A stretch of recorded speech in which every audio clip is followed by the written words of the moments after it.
Steady. Kasput. Engage. Okay, I'm recording. Hi, Recording. So, when last we left our heroes, you all had left the hag to the shortcut to get through to the town of Galactic. That did not go particularly well. And then we took a long rest. You did indeed, and you are. You decided it was getting close to night. You still had about half a day's walk or ride to the town, so you decided not to get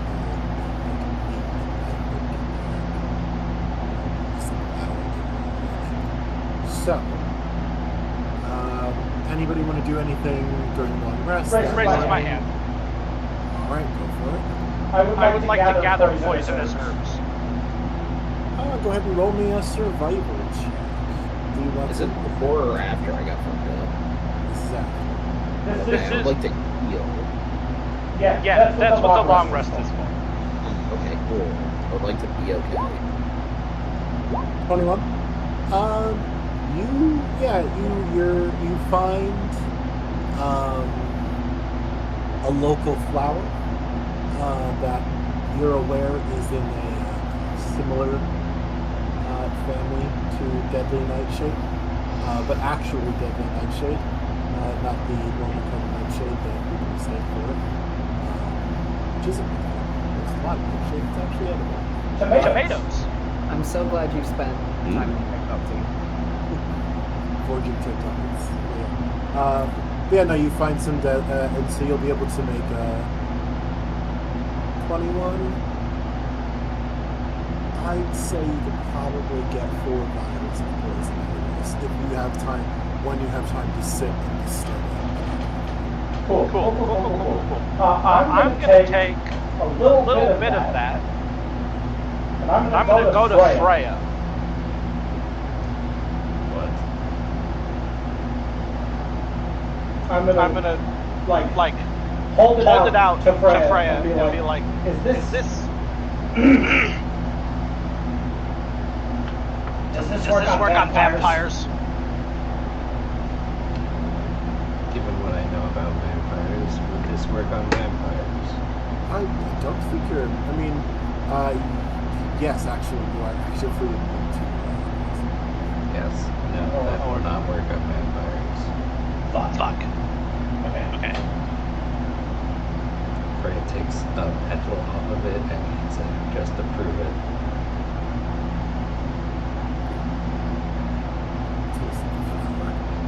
It tastes like a little better.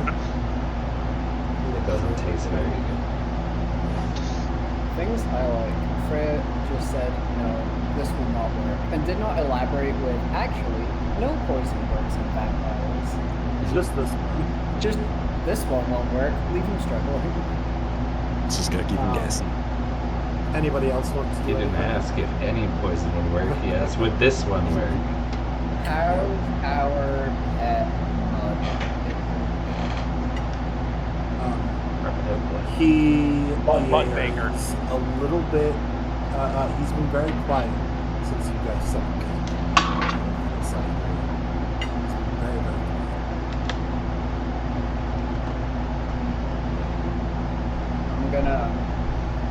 I want to find some good looking mud.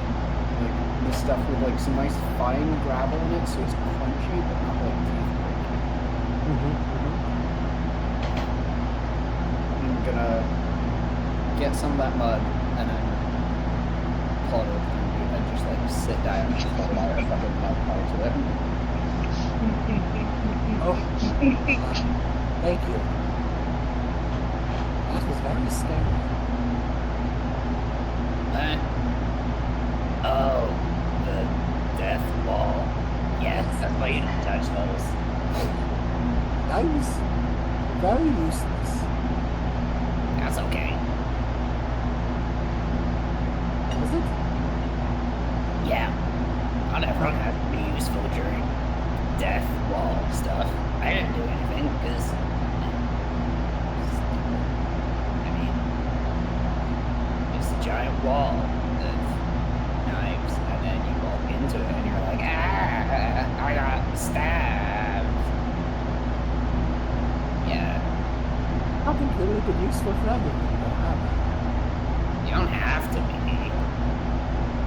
Plus, you're really good at making these. And God takes a big bite of hers.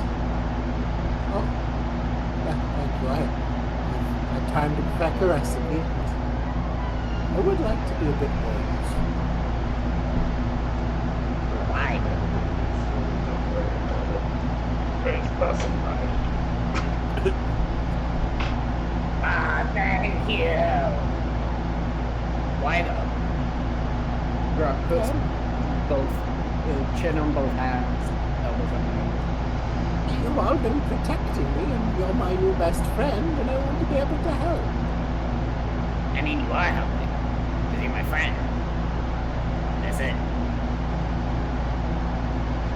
You don't have to be good at blowing stuff up or punching people. That's very fair.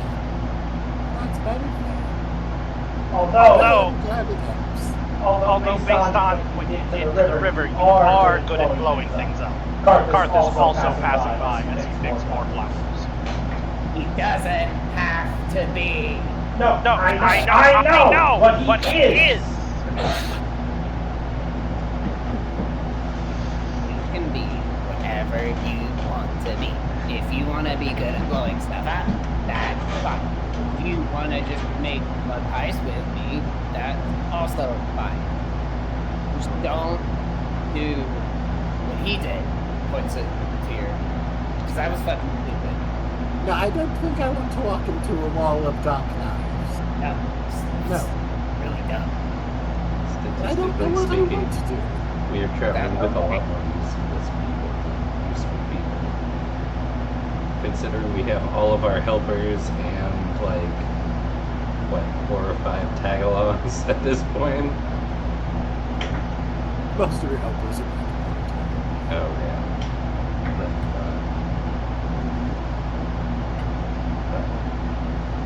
The point stands.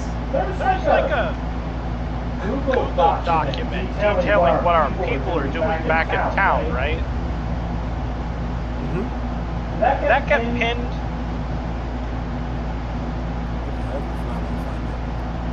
Okay, because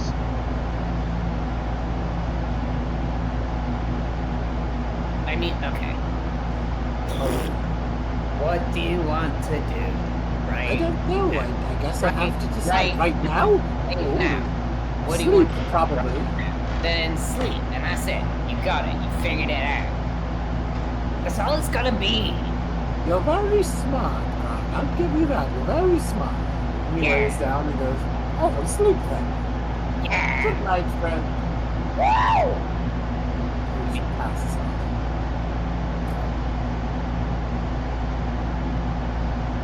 Grog looks over. Grog just like random nervous stuff makes me so nauseous. Definitely the wrong person to be talking to about that. Right, Claire climbs into the cart. Gulp leans into you. She stays. It's okay. She can't drink your blood. You're wearing a giant suit, and your head is mostly a glass puppet. That's very true. If she tried to bite you, As he swashes around. Grog unhinges his jaw and just goes like against the like glass of the helmet and just like, see you. See, that's why you're the boss. Yeah. And he lays back, he's like, I think I'm gonna sleep too. Yeah. He passes out. Grog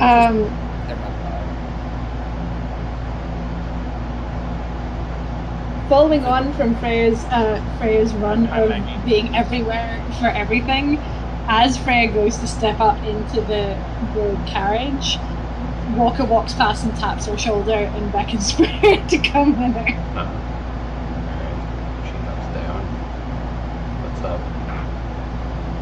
my mind's eye, by the way, this is all being filmed in like a single shot from like. Oh no, this is 100%. shoulder. Yep. Yeah, It's following. It's like the beginning of Serenity, you know. yeah. That He's been is following exactly. Freya. The shot has just been tracking with Freya this whole time. Yeah, just the whole time. Did the primary buffer panel just fall off my ship?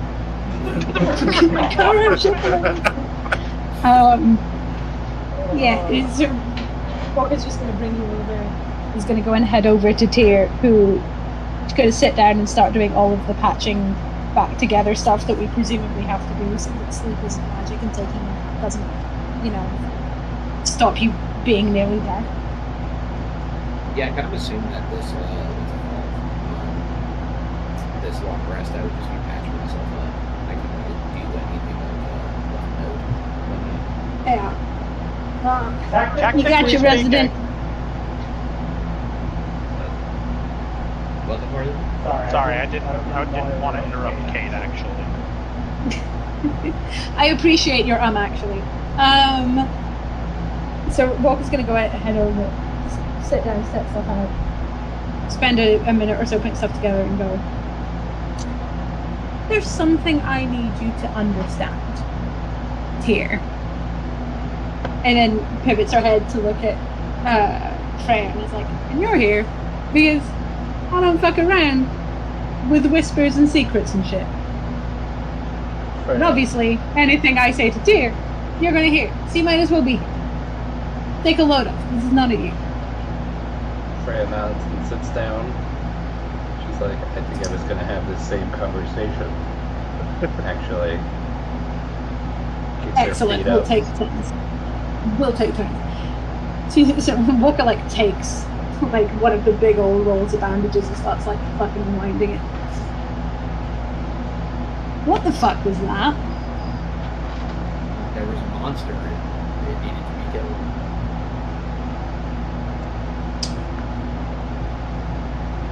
In the adventures we've had so far, I call them adventures very loosely. Have you Adventure. have you received a blow to the head that I was not aware of? I've received multiple blows to that, but none out of the ordinary. Excellent. Are you, at this time, feeling any particular compulsions, hearing whispers, anything like that? Am I feeling any? Am I feeling anything? Anything different there, DM?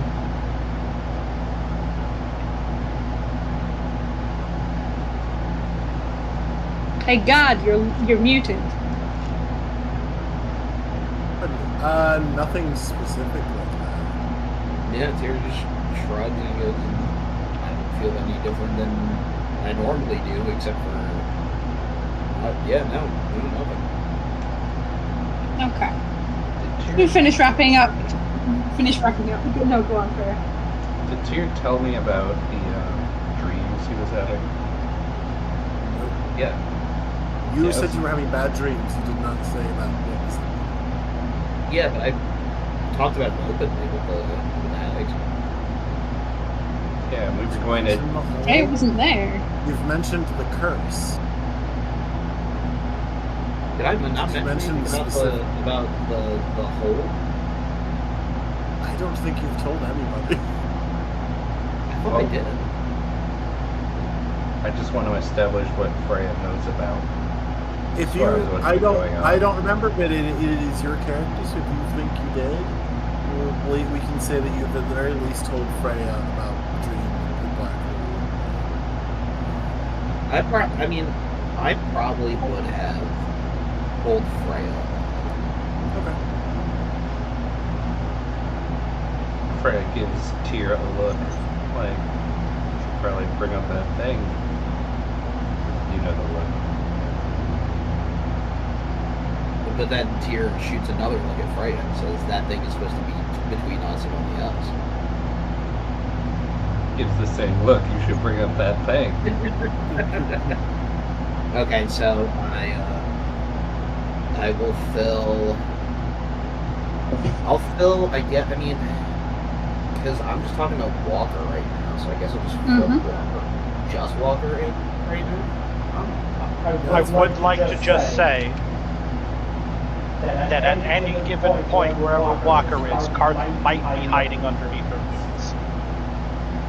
She's currently squatting on the ground, so you got to get real low for that one, buddy. Flat. Flat. Yes, I said boots. Okay, not what I heard. Hold on. Actually, this is an important question because I've been thinking about this for like weeks now. I've been under the impression Walker is a dude because in my mind that's a dude name. Is Walker? Walker's a woman. Right. Walker's a hag. Walker's a hag kid. Yeah, they're all women. I feel real dumb. It's okay. She only genders when she has to. That's very fair. Her gender is higher. Her gender is medic. You should tell her that's a profession and not a gender, but then she would have to unwrap her extremely unhealthy tendencies to define herself with her work. Yeah, no.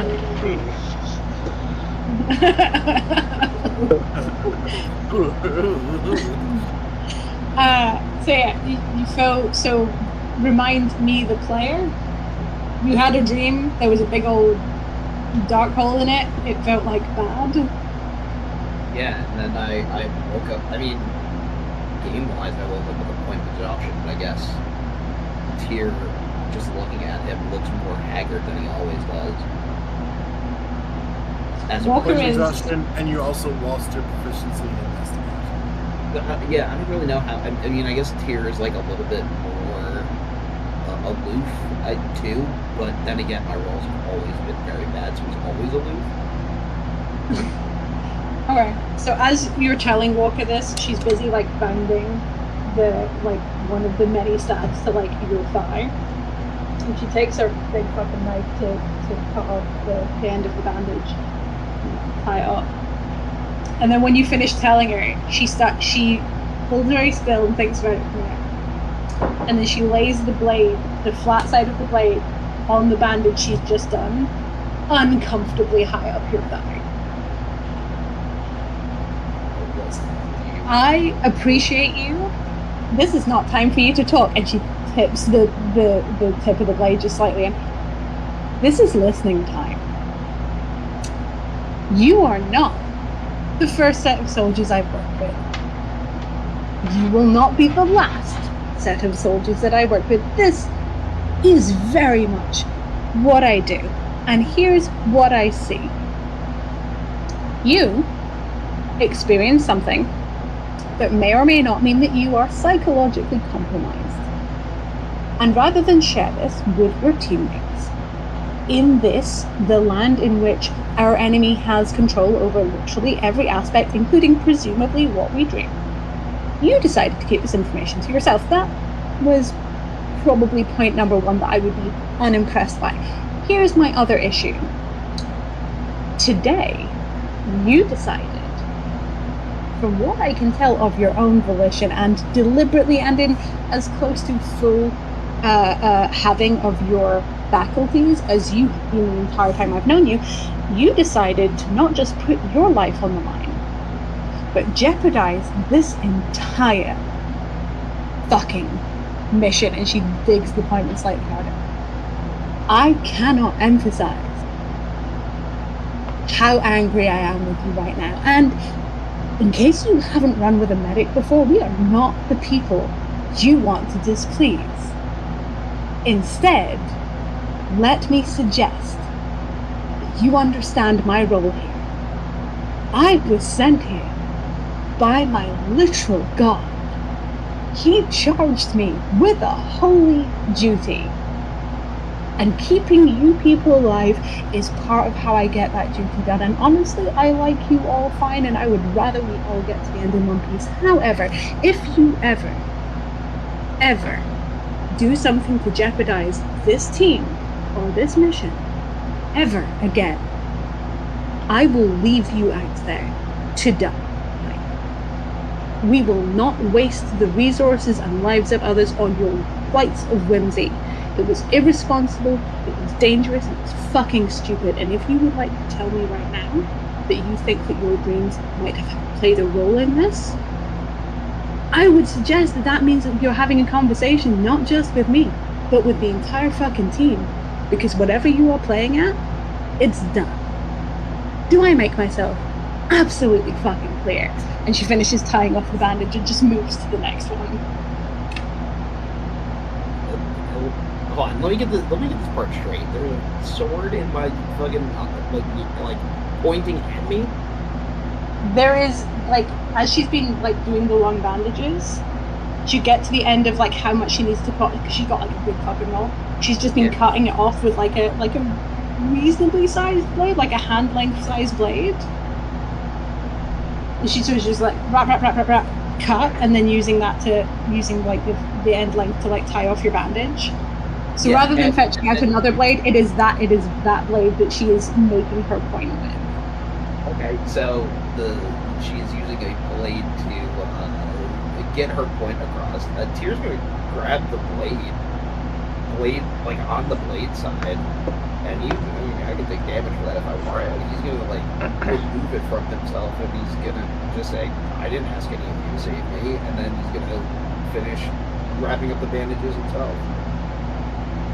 Walker gives him a very level look and goes,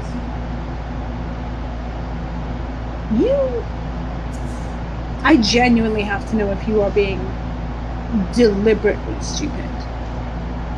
I mean, I won't... Like, is this a choice that you're making? When you say, I didn't ask anyone to save me, you deliberately remove from the context the fact that we were sent here as a team to work together to achieve a common goal. So you are now a resource in our shared endeavor, unless you are choosing to remove yourself from that endeavor. But I mean, Tyr's coming out from okay, so Tyr looks at you luckily as well, and then, he, as he's, like, wrapping himself up, he says, I may have, jeopardized us, but I won't be friend after making a mistake. Fred, who hasn't moved, just, like, eyes closed, like, Tyr.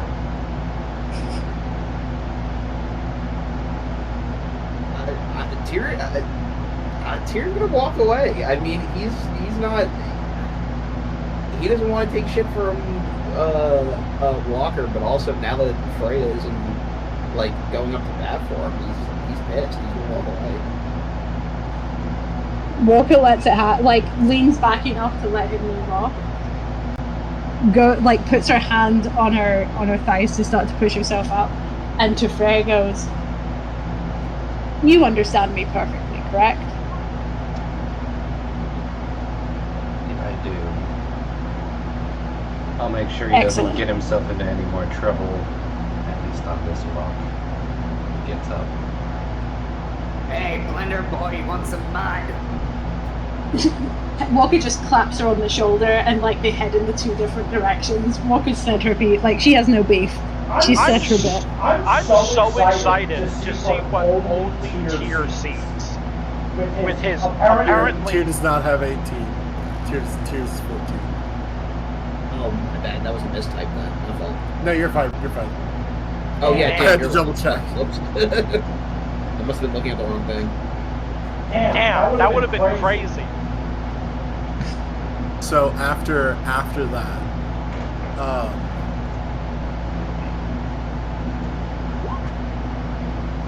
what the fuck is my passive perception? Good question, buddy. It's 14. Yeah, I got it. It's only 14. Same.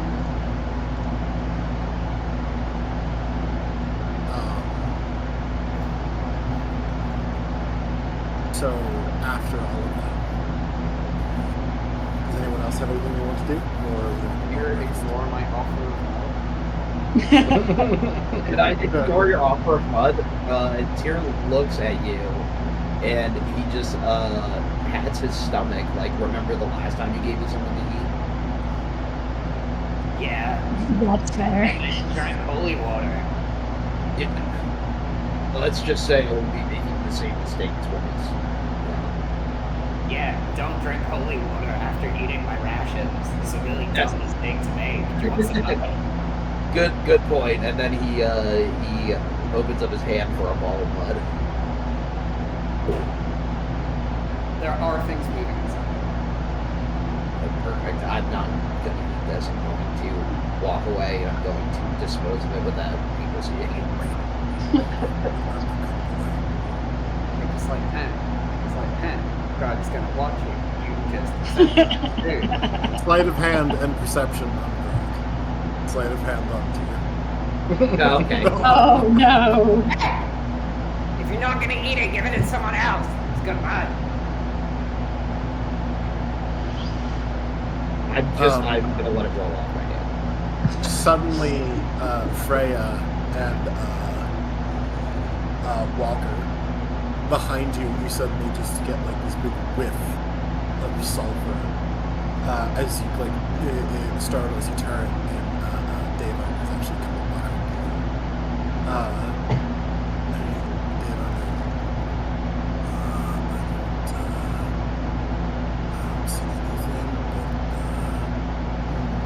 Nods down to what could only very, very generously be called a dog. Hell Beast is growling towards the forest on the opposite side of the road. Like, kind of like pacing. Just kind of watching. See? Pissed off the dog. Everybody play it cool, and Walker's just gonna continue walking the way that she was and just kick like whichever party members are like on her route. It's just gonna like give them a nudge and like give them a little like knock on their carriage and be like, hey, fancy being outside? No particular reason. Do you want some mud? Me? Yeah. There's enough for everybody. Walker's gonna bend double to lean down to Grog and go, so certain that someone's watching us right now. I feel like there's a 50-50 shot that someone's in a fight. Maybe now's not the time for me to start eating mud pies. Wow. Counter. Natural of you. Very believable. Now is the only time to eat mud pies. Counterpoint, boss. If someone's watching us eating the mud pies might be gross enough to make them leave, and or they'll underestimate us, thinking we are uncivilized. Walker looks between Carth and Grog. To be clear, Carth is absolutely only eating like the worms and bugs in the mud, not the actual mud itself. Wait a minute, once you're finished. You know what? Walker's gonna hold out her freakishly large, like one joint too many hands for a mud pie. So is this like the thing where fish used to be battered just to cook it and then you didn't eat the batter, but then some people started eating the batter? It's like true? did mud pie start eating just... That old guy was eating mud, and it tasted pretty good. Grog's eating mud now. Walker's gonna use it as an excuse. She's gonna take that mud pie and make it like audibly thank Grog and turn. And as she turns, she's gonna distend her jaw a little bit. So she'll eat the mud pie in one, but uses it as an opportunity to like look very much not like a person for a second. Oh, it Just in case, literally everyone who's looking. Yeah, just in case. Didn't know Walker could unhinge her jaw like that. Walker, weirdly enough, yeah, I mean, mud tastes like dirt. You've tasted dirt. Yeah. You've been in battlefields. You've been knocked down. You've tasted No, I don't know what mud tastes like. The worms that were in it, though, kind of tasty. Huh. Fuck yeah. You've never really eaten raw worm before. You even find yourself liking the wriggling. Walker logs this in the back of her brain for later because you never know when you're going to need a good source of protein. At this point,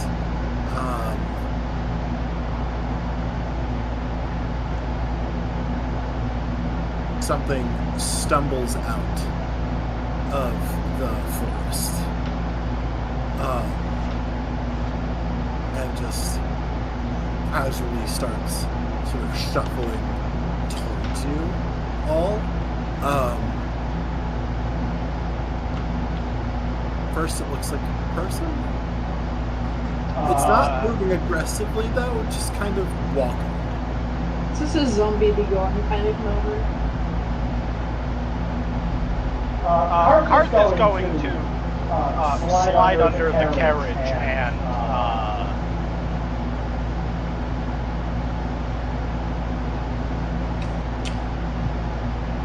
fucking vanish.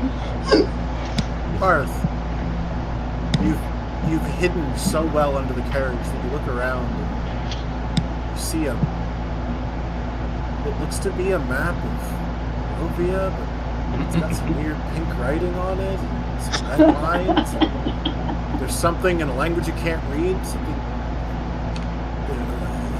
black, and all these numbers running along the side of it. It's just very strange, and you kind of go, I'm not dealing with that. And you just turn back. Stealth into roll 20. Hey, you want food?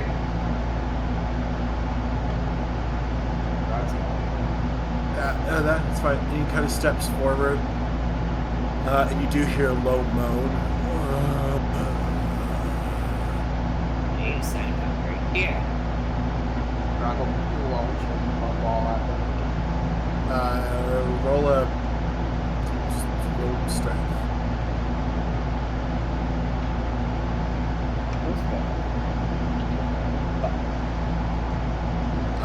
You hit it, and it stumbles back, almost falling on its ass. You're meant to catch it.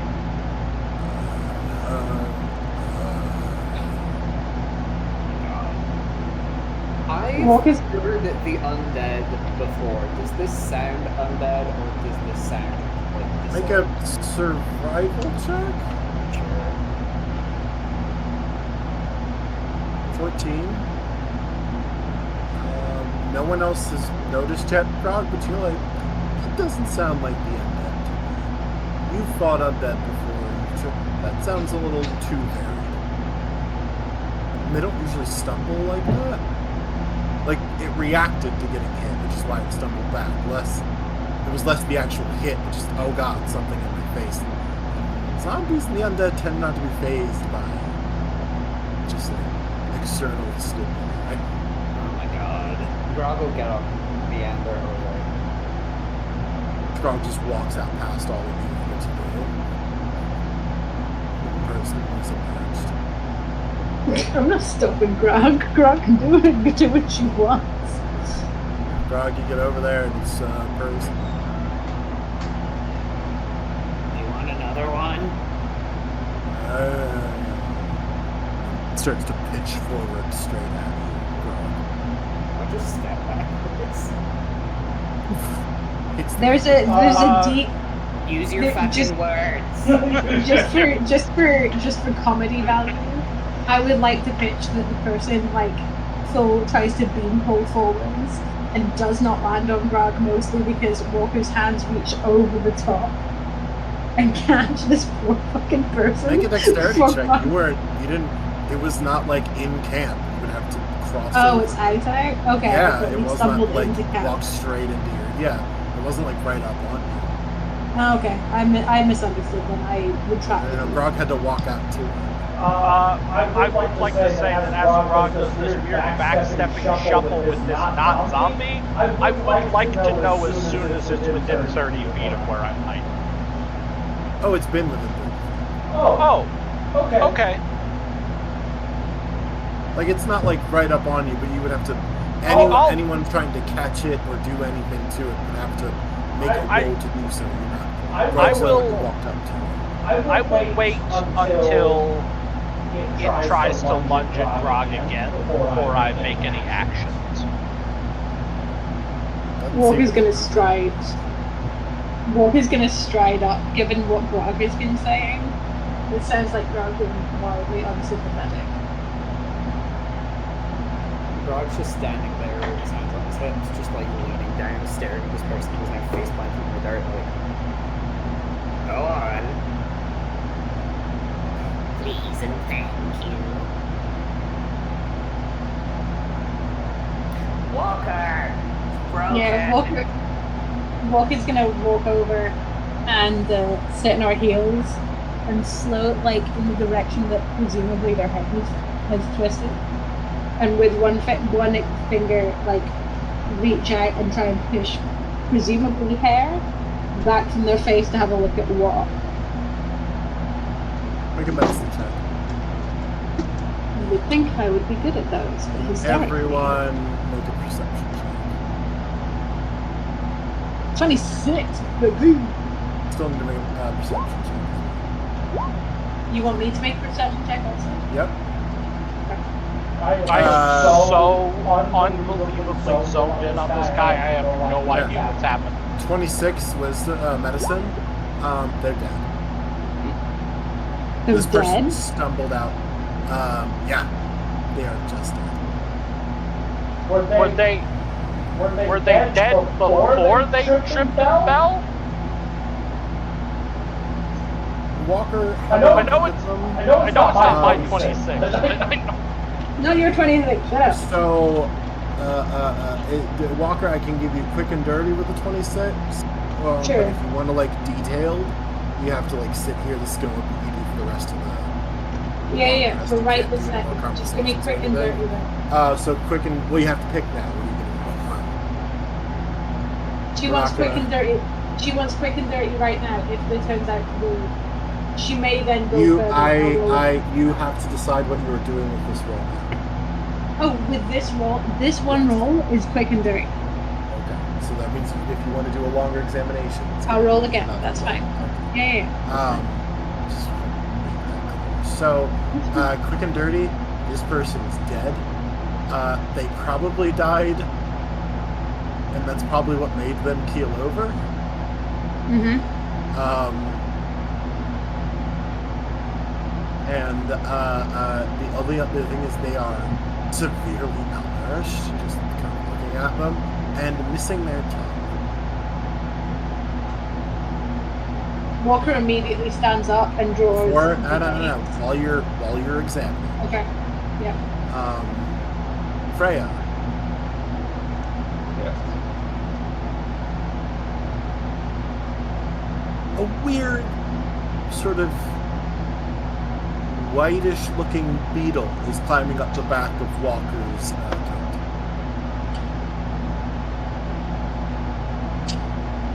Hey, wait, how big is it? Two, 3 inches. What looks weird about it? Kind of wet looking. You. And it is climbing just straight up Walker's back. Okay, can I unarmed strike it? Sure. Slap Walker in the back.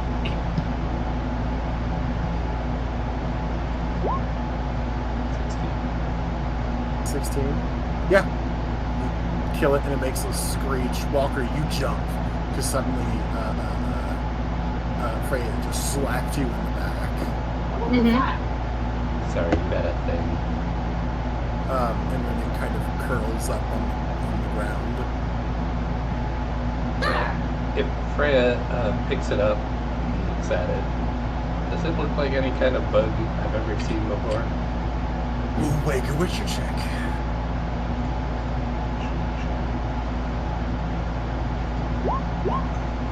22, and I'll give Walker this bit. The last thing you're going to get off of that 26, Walker, Mhm. it's about tongue-sized. Uh-oh. Yeah, you've heard stories of insects that invade people, take them over. Usually similar to like the zombie ants, you know. You've also heard stories of creatures in the ocean that replace other creatures' tongues until the creature starves and then moves on to another. So like putting 2 and 2 together, it's not a fun thought. It's nothing you've heard directly of before. But you've done this long enough that you can go, oh, and just like all these thoughts kind of hit you at once. What direction did this person come from? It came from the forest across the way. So, yeah. So if you all are here, it came from. Please. It came from.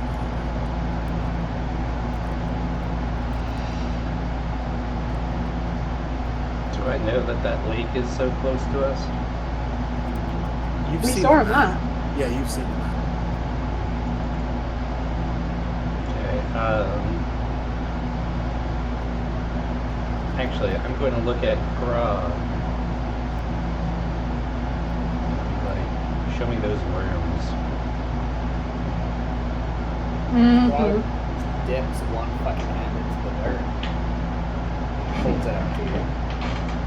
Okay, I'm going to pick through the mud and find a worm. And I'm going to compare the two. Looks like a worm. You can keep eating these. Don't eat this if it's alive. She holds up the one that she killed.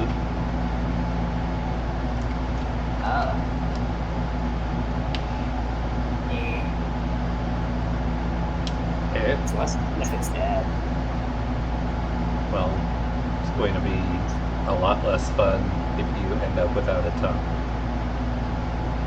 I mean, Shit. could be good Bucky for just us. talked. Grog leans down and like pokes inside the guy's mouth a bit. Oh, that's gross. It would explain Please why don't do that. he was starving. What? It would explain why he was starving.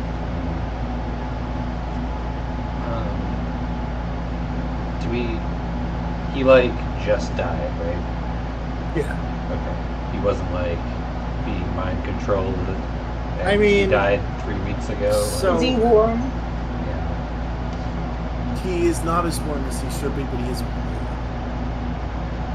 You've got to He do was hypothermic, at- but he was alive. Yeah, at this point, you would need to do more in depth analysis. That's going on to figure out. Yeah, to the touch, he is not as warm as he should be for someone who's just dead. Okay. But not cold, so it's not like he was a corpse. Walker. Freya. Yes. Are you done with this? Done with what? The dead guy. Very much not. Why? Well, we should probably like. I don't know how much necromancy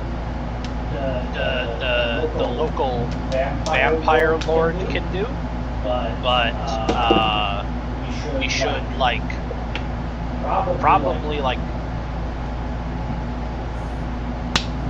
maybe cut this guy up a little bit before we're done, before we leave him. I'm not gathering this. Walker stands up and beckons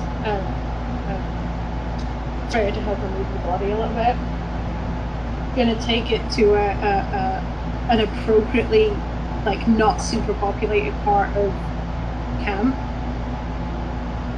and then is going to take out one of her larger surgical, like you've never seen her use this in combat. It is one of her larger surgical knives. and after doing a quick check on his hands, she's going to take off both of his hands at the wrist. Okay. Like cutting through the bone? Walker, you've got to roll for something like this. Yeah. You're gonna have to roll medicine. Okay. 24. I could just smash him for you if you wanted. I don't want him smashed. You go ahead and you take him apart. Rod sits down. It's not. So to be clear, she's not dismembering him. She's listened to exactly what Carl said, assessed the danger, and has removed both of his hands. Okay. And she's then going to, and I'm happy to roll again if needed. She's then going to proceed with a much more detailed investigation. That would be Okay. As Walker is doing this, what's the blood situation like? Is there enough blood for a person? And does it smell correct to me as a vampire? It smells a little strong. From what you can tell between the two, smell of the blood and Walker will roll there.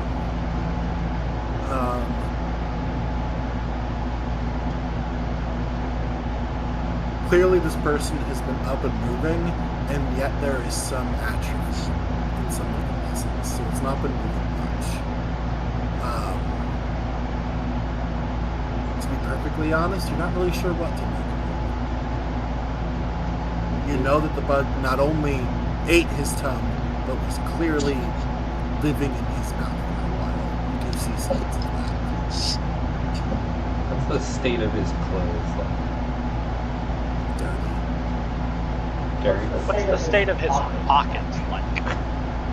Are you just reaching into his pockets? Rifling We are doing a medical examination, and you are just reaching around. Not in his pockets, you're not. Yeah, no, their pockets are empty. Yeah, no, clothes, dirty, worn, a little damp. Are they creepy or wet? Creepy. But also they might be a little bit wet. I had creepy pockets once. They fell off. Why am he taking his feet off? I'm not worried about him taking those for that. You should be. I knew a guy who once kicked another guy's head off. Damn, that's crazy. Yes. Roll a wisdom saving. Trauma. I can't believe I get to stay on Freya's life. Fuck. 4. Nope. I'm just gonna have a little sip into this. No.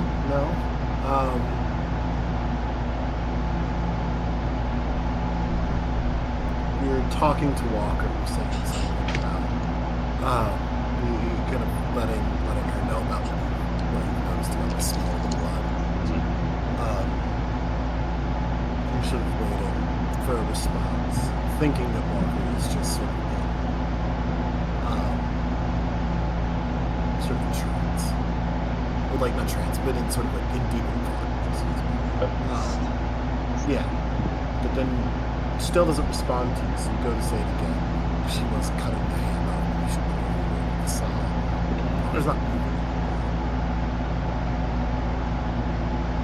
If I look around, Pardon me? is cart moving?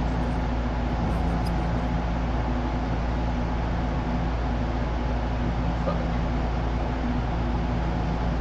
Freya just says, fuck. Do I know anything that could do something like this? Just as you have that thought, Walker, Freya's not been paying attention to you. Freya's like zoning out, just staring at the bottom. Walker lets her move for a second, and then when she doesn't move at all, raises one hand and just clicks like gently bloody fingers at her to try and get her attention. Grog picks up one of the second hands and waves it at her. The clickings in Frey blink. And you're just like, oh god, you must be tired. Here. We need to get back to civilization quickly before things get any weirder. This isn't that weird. It's one bug. It's never Hey just God, one bug. can I get a read on if I have access to this cantrip by the new weird spell list rules? Cantrips are not. You don't get to re-prepare cantrips. So next time you get a cantrip, Well, that's unfortunate, because the only other thing for making a grade is a fucking level 6 spell for some reason. because it stops it from turning on that. Is the spell dig a hole? No, I was going to use Mold Earth, which is just a cantrip. But the next one up is Move. The next one up is Move Earth, which is a level 6 spell. Which is more than a grave digging spell. Yeah, which is way more than it. So there doesn't appear to be a good No, there's not. Yeah. good dig a grave spell. I was just checking because there were a bunch of clerics listed in the who cannot have access to this that I was not sure if that had I been mean, even if you shuffled did, you around would have in to the whole- take it as because you don't trade cantrips out like you do other spells. Okey-doke. That's fine. I'm not burning out. I don't have level 6 spells, and even if I did, it wouldn't be used for that. But that's fine. I just wanted to check if we had a grave digging spell. The seven hand at you. So I Stop that. Walker reaches down and reclaims both hands. What if she's hungry? I'm definitely not going to eat that. I don't think anyone should eat this. And we are going to bury him with dignity. I mean, I'm gonna put this out there. it's a bit late for that. I'm gonna say if you decide to dig a grave here, you will not get the benefit. Well, hold on. We were only getting a short rest for this one. Were you? No, we were getting a long rest because we got fucked up. We got fucked up real good. I mean, I rolled hit dice. No, we were spending hit dice. This was a short rest. Oh, okay. And you will reach. Okay, that's fine. I thought you guys were long resting because it was. I thought we were too. I thought we were long resting because it's nighttime. Yeah. But if you guys wanted to, you may have decided to push on because you were so close. No, I would like for a long rest. yeah, you need a I would long also rest. like for a long Just to rest. say, you can also change your minds. I'm fine. A good amount of us are already asleep. Yeah, I think it's a long rest o'clock. Well, Okay. Go on.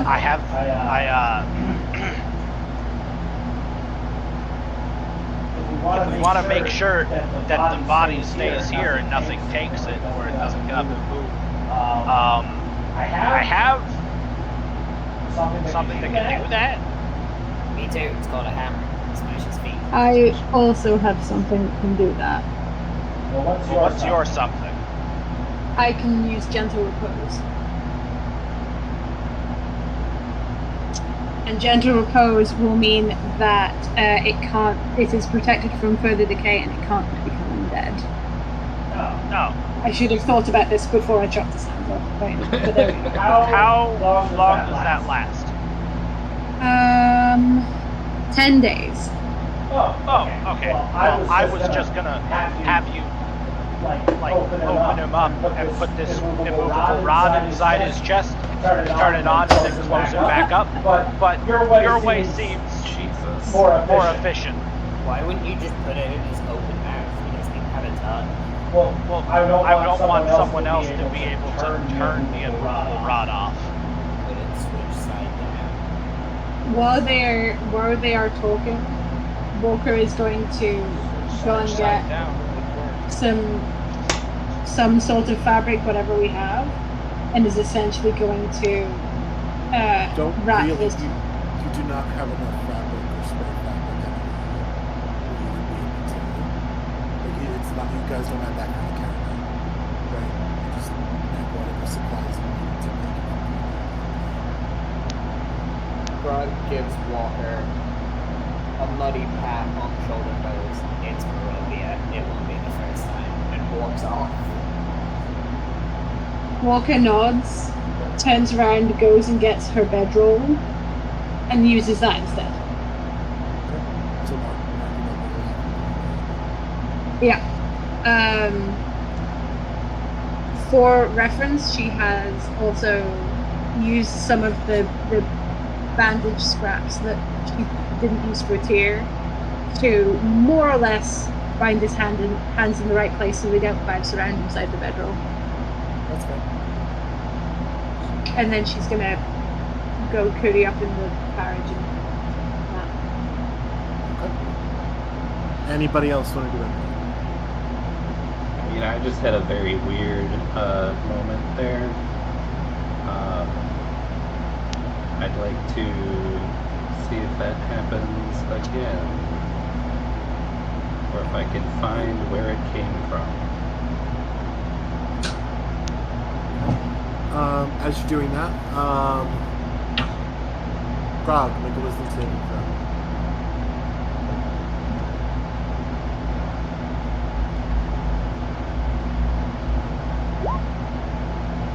Woof. I'm very Grog, good you at pause. wisdom-based skills, but wisdom saving, that's not. You pause for a moment, kind of looking around. Everything got too quiet. Gulp's not snoring, which is odd.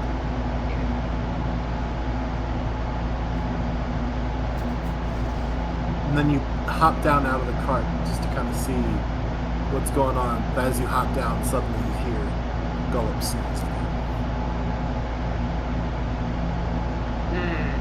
Hey! Huh?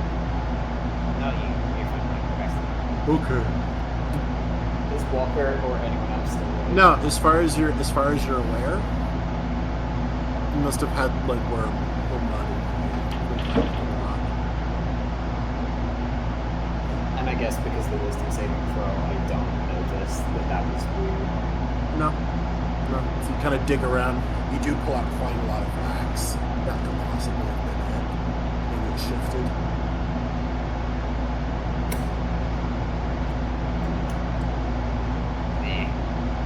Oh, dang it. Fall back on the car. As we follow Freya through the camp again. Who do you walk past next, Freya? I haven't heard from the Herald in a bit. What's the Herald doing? Harold Herald has is- been just at the edge of camp, watching Egg have a run about and scout his surroundings. Yep. And while you're doing that, you're making a wisdom saving throw. Oh.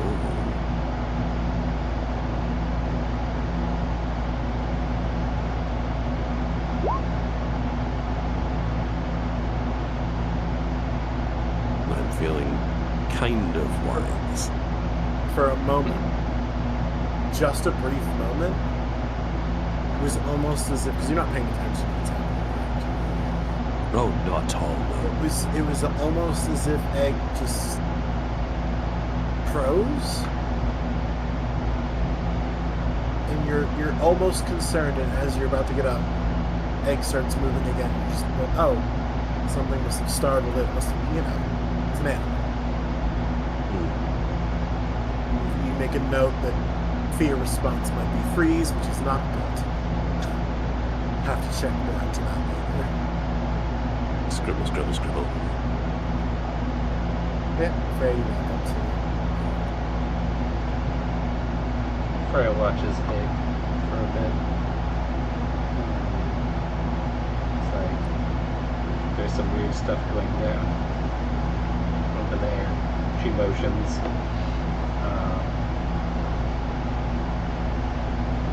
Body with no tongue. Also, I think time stopped for a second. Nope, as far as you're aware, you just must be very tired. Because you just sit I'm getting tired, which is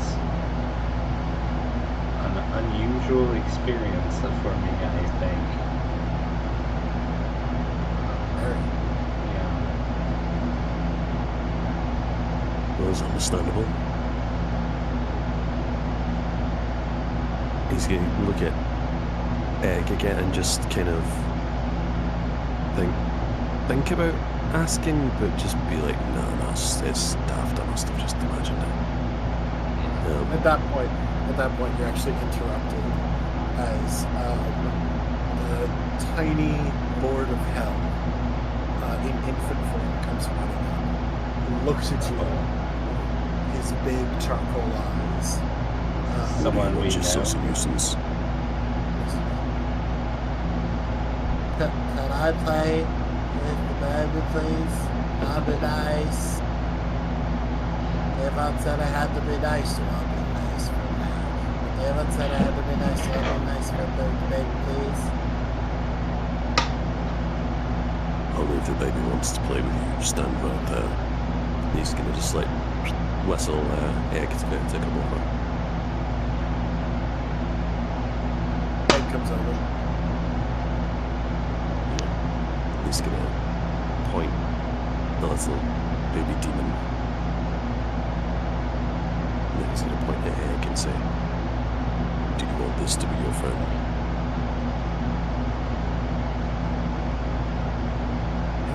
He wishes to play. Do you wish to play? Roll for friendship. Rolling for friendship. Friendship? Friendship affirmative. And so Egg sort of bounces as much as Egg can bounce. Up and down, right by him, and they both flounce off. And watch as they start running around. Both of them chasing after the Hell Beast, who looks very tired. But very much like a fine children. Oh no, you're chasing me, oh no. Kind of a look to the face. They just sort of pull out of the Well, at least he's getting exercise.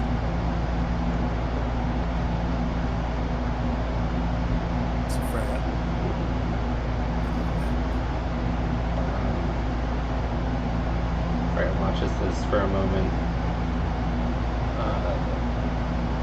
and it's like, did my brother go this way?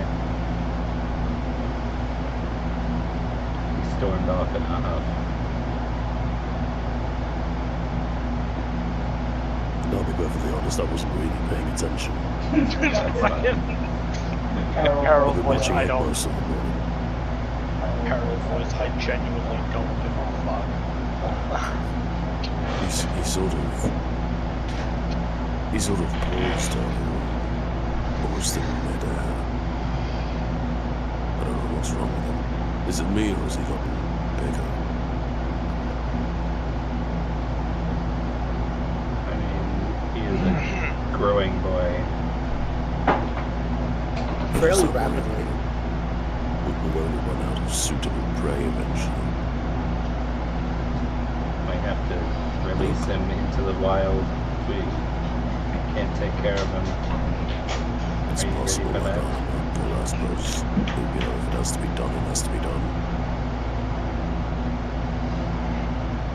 Can't track the thing around forever. It's going to eat all our bloody food.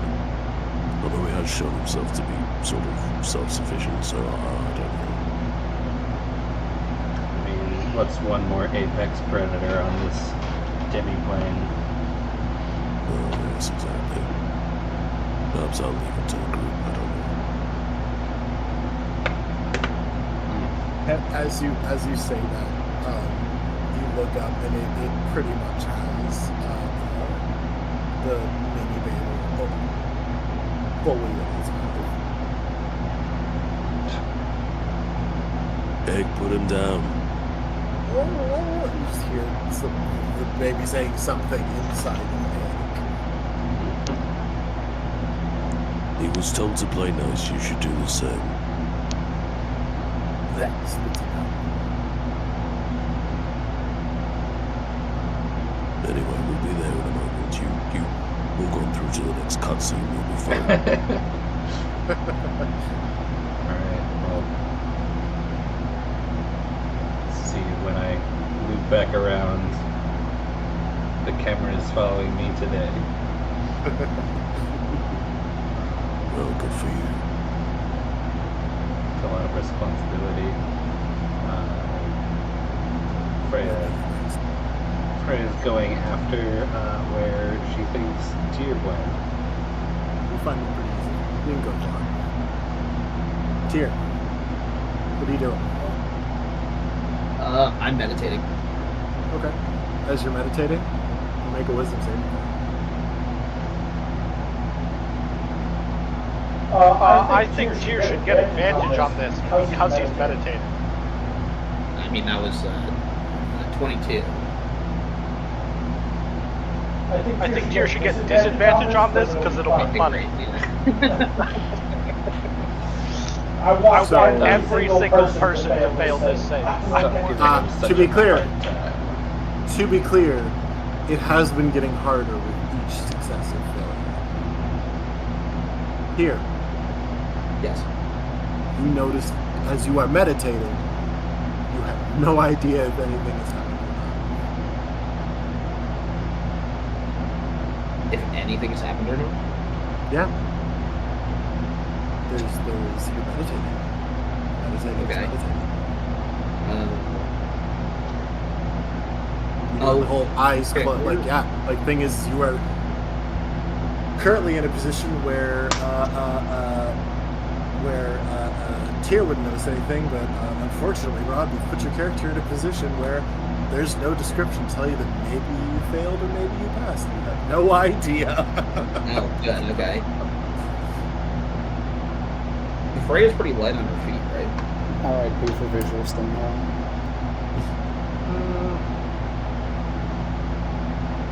Yeah, I guess. I mean, statistically not.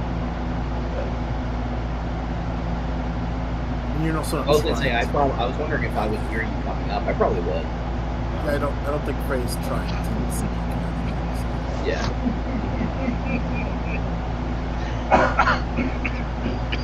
Karth, where are you at? I think Karth. Where did Walker walk to the cart to go to sleep, right? Yep. Cool. Karth is on top of the carriage. Okay, fair enough. So, Freya, you arrive with your mother. I kind of turn my head while still meditating and just grumble along and need something. You know, stop being such a dick. I wasn't the one who was pointing knives around.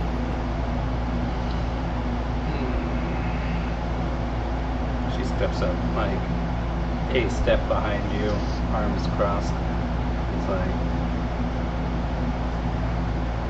you understand what you did was foolish, right? We're monster hunters. That's what we do. That's our job. Well, we don't do it alone. That's for other witchers to die stupidly doing. That's for those shitheads in the wolf school. Yeah. I mean, Rob is a shithead in the wolf school. No, No, he's the bear. He's the bear.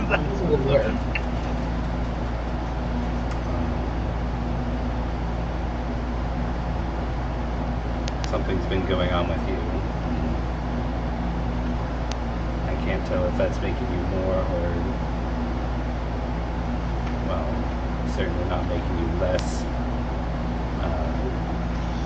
ornery than you are usually.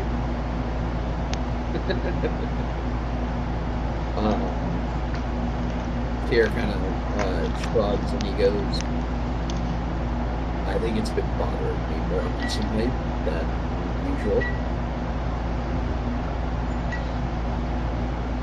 I wanted to make a deal with those hags, but we talked about it, and it was probably not a good idea. But we do have to figure out some way to get rid of this thing that's affecting me. Well, I just want to make sure we keep it in check until we get the help we need.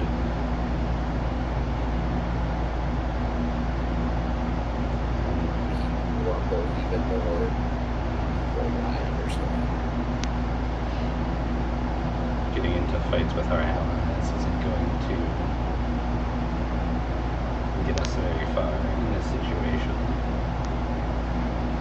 I'm not going to apologize, but I am going to be more mindful. It's arguably better than an apology, depending on, who you're talking to.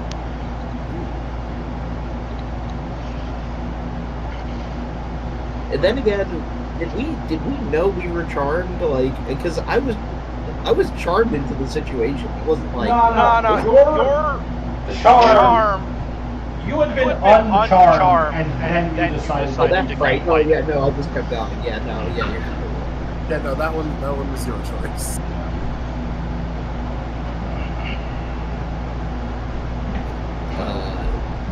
Tyr gets up and is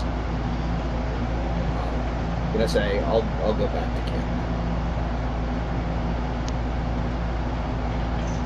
Also, there was a guy who stumbled into camp. If you see a corpse with no hands, that's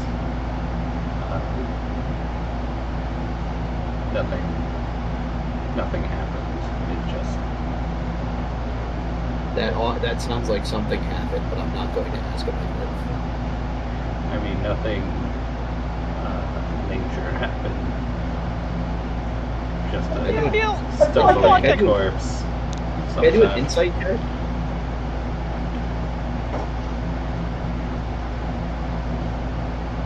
Sure, you can insight. It wasn't our fault, is what I'm saying.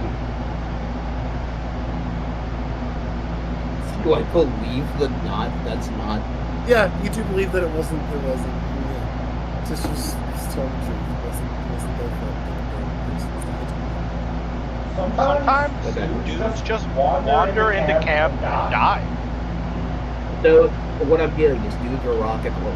You are.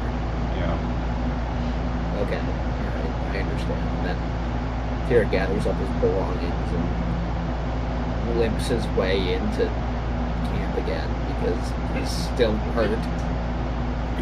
Before you get too far, Yes. Freya's like,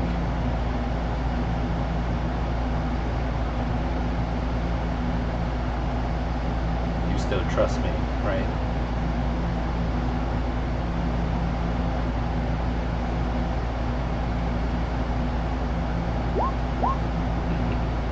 Now that you asked, no.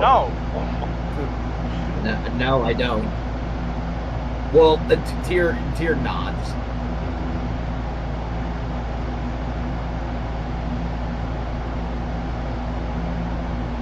Insight's a funky skill. It doesn't really work very well against player characters. So yeah. You can both walk back into camp. Hold on. Freya? Yeah. Yes. You go. Yes. I believe you were also staying in the village. I was. I'm gonna loop back around to where Walker was doing the autopsy. Let's see if that has wrapped up. So it would have taken Walker time to have wrapped that body, so technically, Walker used to have to return and walk back to the carriage to get his but I think he would be finishing it because it takes a while to wrap the body. Yeah, it's fine. Yeah, so you walk up. Hey, Walker. Mm-hmm. Wisdom saving. Ooh. Excellent. Love that. For us. Yes, please.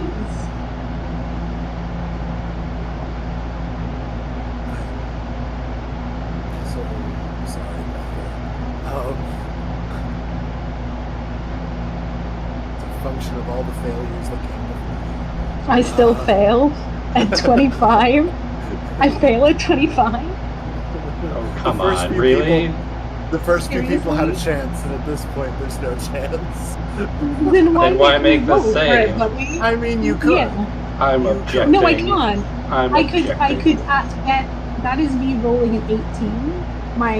My debt is +7. Unless the hit was 27, there was literally no point in me rolling that. Could have been 26. I'm not going to tell you what it is. It is just was already a very difficult roll and has been getting more difficult. Yeah, so nothing happens there, buddy. What's up, good friend? Well, wait a minute. Let me look at your How you bullshit. doing, friend? Let me look at your bullshit abilities really quick. Oh yeah, no, it's a I charm. I am immune to charm person, a bunch of other spells and shit.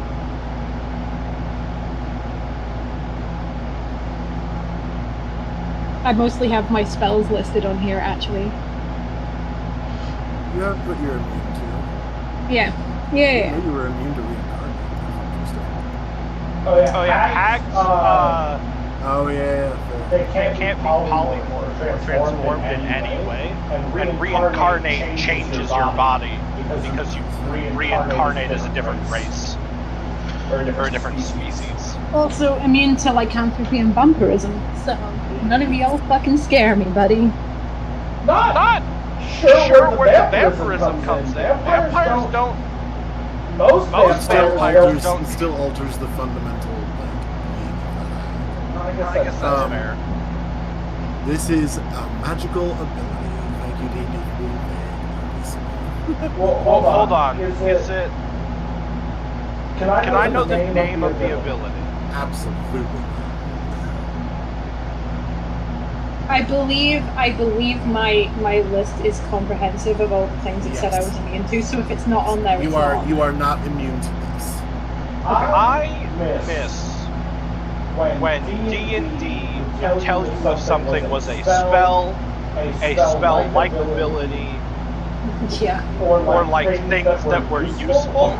I won't lie to you. I hated the phrase spell-like ability because it essentially just was just a way of them going, we want to be lazy and don't want to figure out a new unique ability for this thing. So we're just going to give it a spell and call it a spell-like ability. But I mean, yeah, it was lazy. It's even lazier to not have them. Well, it's not a charm. I can look up very specifically what the wording is for it. I'm pretty sure the whole thing of the Fae is I can't be charmed, and anything that works on the basis of charming me doesn't work. And if it's not a charm, then it doesn't work. And if it's not a charm, then it does work. Sorry. I think my immunities are very specific. I don't think we need to get bogged down in the rules of it. I want to know when bad things. Yeah, and Karth, I'm assuming you're underfoot somewhere. Karth is. If this is before Walker went into the carriage, then yes, he is underfoot somewhere. Okay. Natty 20, boy. Karth. Hi. You don't need to roll. Is it because I can't succeed? No. Okay.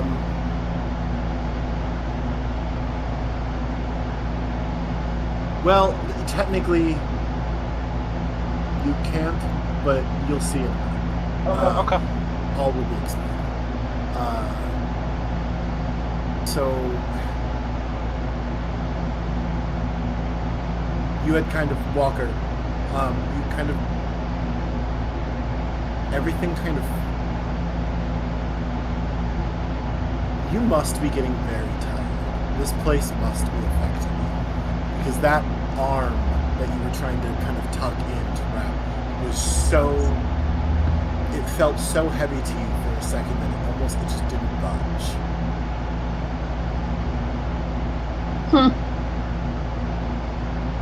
Weird. I don't know anything more than that. I guess I'm tired. I've got nothing for you, team. Okay. So, Frey, you've come back over. Yeah.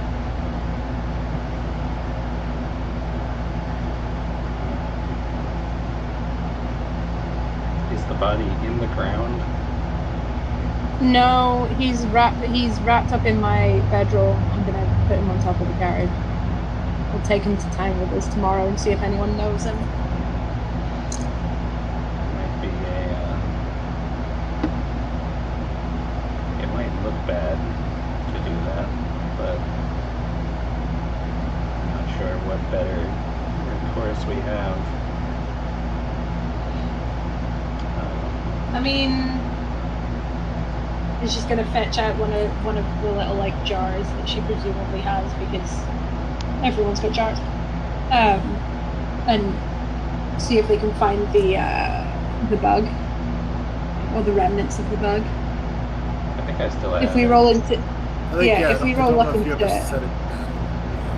if we roll up into town and they legitimately take a look at this and go, we removed this town and this town, and we say, no, this is the thing that removed this town, we just didn't want it to kill us in our sleep in Barovia when that happens, and they say no, then nothing that we would say afterwards would matter anyway, because they already are completely unaware of the place in which they live.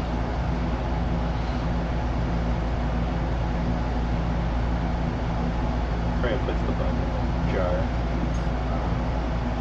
It's like,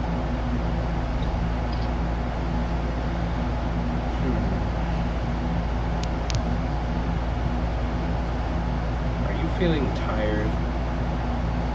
Feeling very tired all of a sudden. I feel more tired today than I have since I was in training. And I want to say I did not feel that way yesterday, but who knows? Why?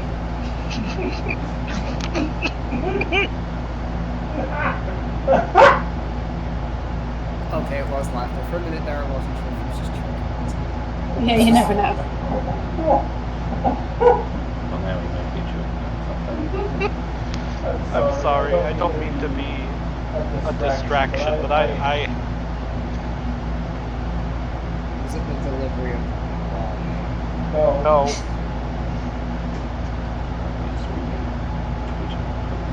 Yeah, Uh, no, you're right. Yep. Why? Freya?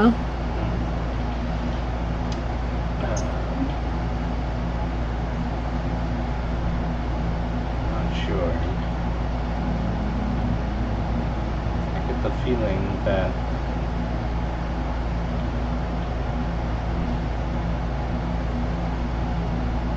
I don't think we've quite left the woods. I pretty much assume that everywhere that is not consecrated ground or what passes for it in this place is essentially the woods. Just seems safer that way. Do you have any way of consecrating ground? I think I've looked this up before and the answer is no. Let me double check. I think consecrate is a 4th level spell. Yeah, I think it's a big ol' spell. Yeah, you're not strong enough yet. Eventually. Does sanctuary consecrate ground? No, it just makes...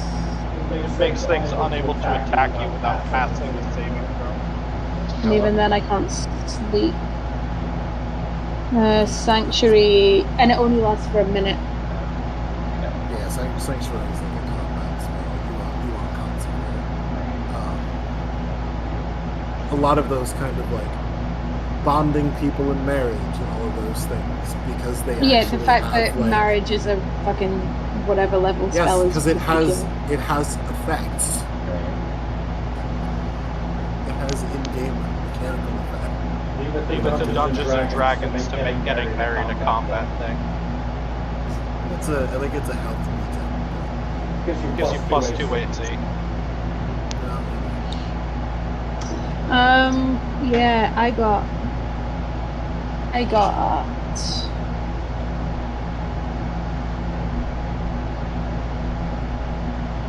I mean, it's no good today, and it's no good,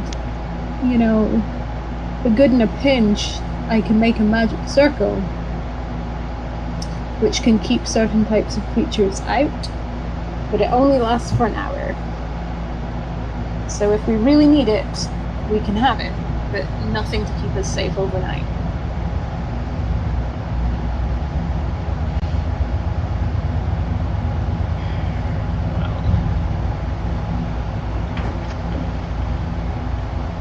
If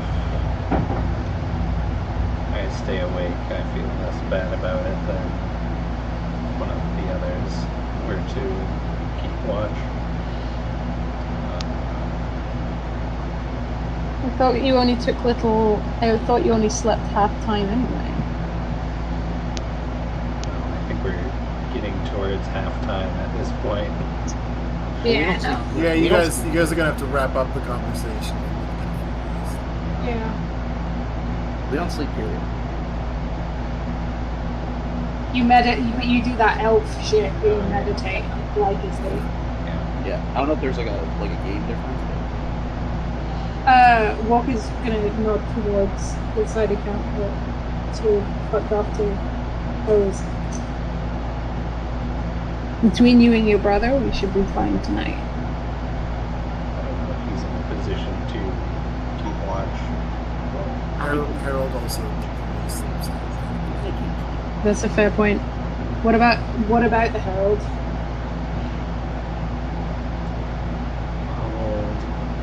I'll see if I can get Harold on board. Go ask him if he's feeling. But he's a new father. He's always going to be tired. That's true.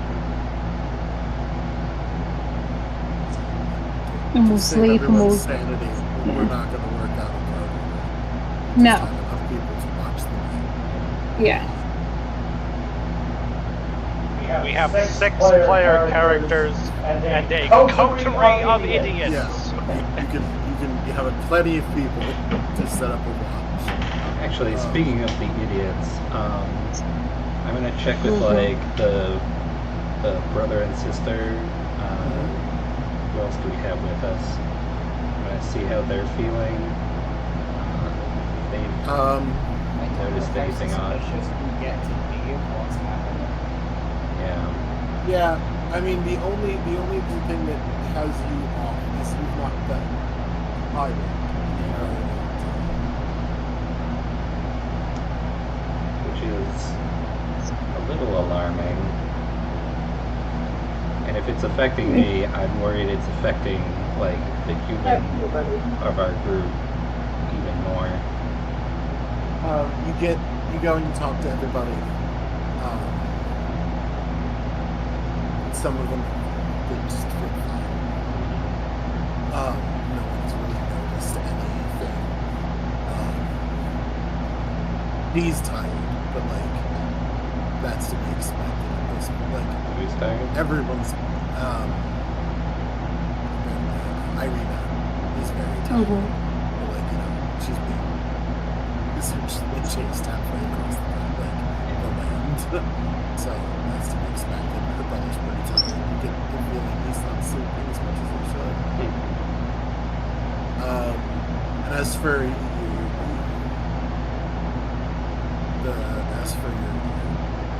followers and fighters, it's hard to tell. Because of the wide variety of species that are Okay. Let's get some rest. It's going to be, she makes air quotes, sun up soon. So the sun doesn't come up here. Okay. So you all get the effects of a long rest.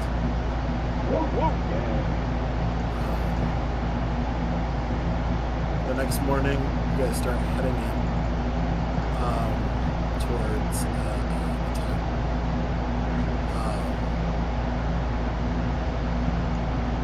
Where is everybody? Grog will be wherever the wizard is supposed to be. Oh, Wizard Box. Oh. Grog will fucking fly on the branch next time. Scouting. Gullop is walking. We'll get to you in a second. If it's the same as before, then Harold would be driving the carriage at the front, and Jason would be driving the one behind. Yep. Yeah, I think Walker's usually shotgun with Harold. Yep.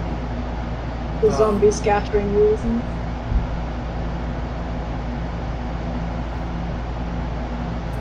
And but this one for you, Walker. As you're about to sort of get up to ride shotgun, Tom comes up to talk to you, and he says, "Hey, why don't I ride shotgun today? Something's a bit off with Irene. I think she slept or she's talking in her sleep. Maybe we should have a look and consider." Walker just nods, claps him on the shoulder, and heads back to do exactly that. Okay. Tom will get up to ride with Harold. Shotgun instead. So Walker will dip her way into the carriage. Dip her in and talk to him. Harold, Tom gets up, sits with you. And you guys start heading out. Karth? Scouting. Join me in this place.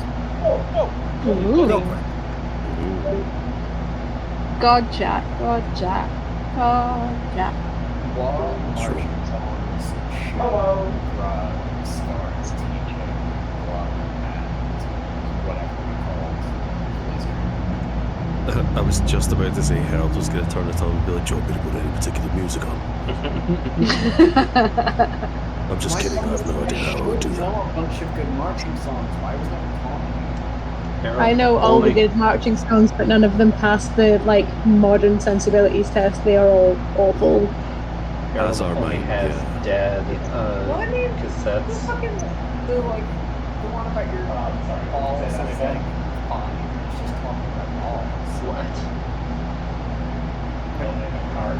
Something. I mean, yeah. I I can't Sing remember a the few first bars. one. The second one is my trousers are tight, my balls are swinging from left to right, left, right, Mm-hmm. That's how that goes. It's true. Okay. We were all teenagers being taught marching songs by people who were also just teenagers. Like they were grown men, but they weren't. Yeah, no. All the best ones are not for polite company. The 4 and 20 Virgins can no longer. 4 and 20 Virgins is the song that they taught the Sterling University rugby team singing on the bus, and it got on the national news because they were such terrible people for singing such an uproarious song. And I was like, they didn't even sing the best verse. I don't know what you're talking. Out of character. I did. It's not even the good version. I did want to. I mean, I was going to yeah, say that one, yeah. Lady in Red's pretty solid. I did teach a bunch of children the Yellow Duck song, which just is you slowly dismembering this duck for some reason. Or technically it dismembers itself, more or less.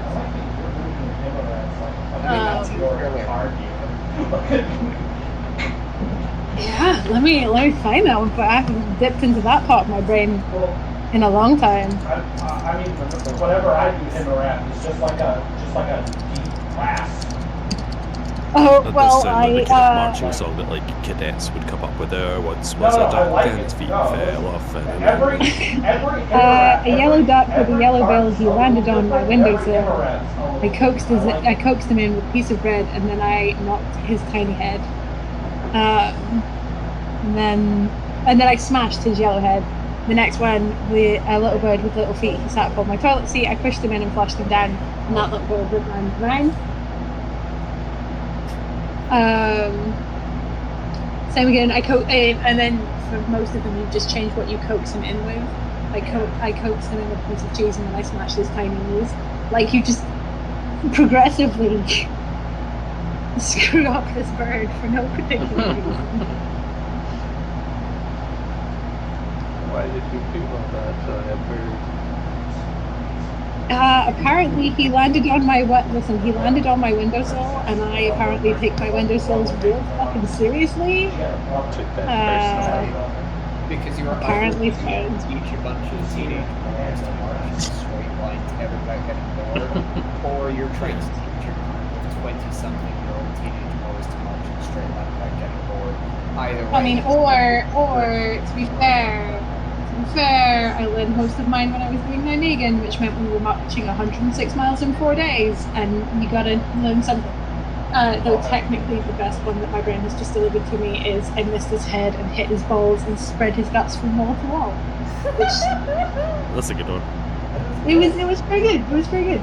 It's the fun I have not looked in. being extremely formulaic and based around novelty and verses is occasionally you run into people who just have a great verse. Oh yeah. No, this is any of the ones, because they're all made for call and response, because the whole point is to keep you moving and also keep you from slipping into like the non-thinking part. Yeah, unfortunately, none of the all the marching songs on Like the Pride are not from D&D because no one has any concept of the Tories. And there's only so many ways you can sing the fuck the Tories. Build a bonfire, put the Tories at the No, top. I was straight up like I was literally about to be like these motherfuckers. Okay, yeah. You know what? We can swap the backwards and forwards. We're okay. Hey! Tom! Mm-hmm. Tom! Yeah? Tom, you wanted. Hi. What you need, Garth? Road's a little wide up here. I'm gonna need some help making sure trap checking and stuff. Is Tom a fake person? Because who the fuck is it the brother? Who's Tom? Tom's been with you the whole Tom, time. he's been here the entire time. Okay. Has he been here the entire time? Which one is He's been here the entire time. Him and Mr. Poopy Butthole have been with us the whole ride. I genuinely thought you just forgot. I genuinely thought you'd forgotten the name of the brother and just decided he was called Tom. Yeah.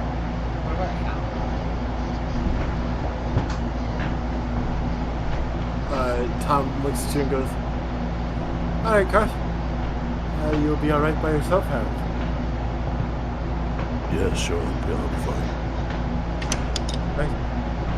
He hops down and starts making his way.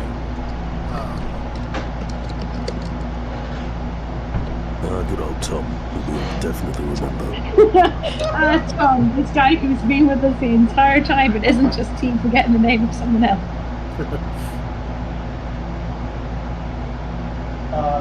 As Tom and Karth start to put the distance between them and the convoy for scouting, Karth is gonna do his usual kind of on all fours, scuttle around on the ground to look for like tracks and shit. And he's gonna say, Tom, I'm really glad we got you here, honestly. It'd be a lot harder on this journey without you.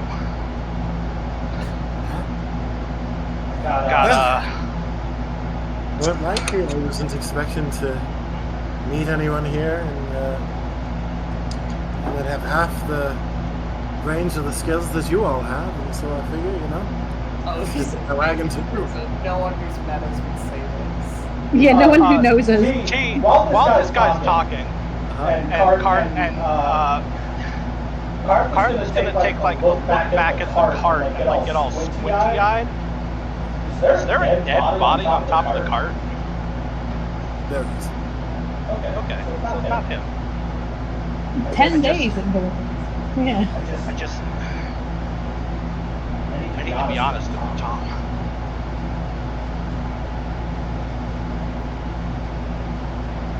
There's a traitor with us. Fuck me. No, there isn't. There is. The most Irish response I could have given. Fuck me, no. Tom. Carth is gonna like grab. Carth's gonna stand up on two legs and kind of grab Tom's arm and like drag, like pull Tom off to the side of the road into the tall grass for a moment and have him crouch down. There's two witchers. Why would there be two? Witchers don't travel in packs. They're siblings. They've always. You almost got me, you fucker. No. Tom.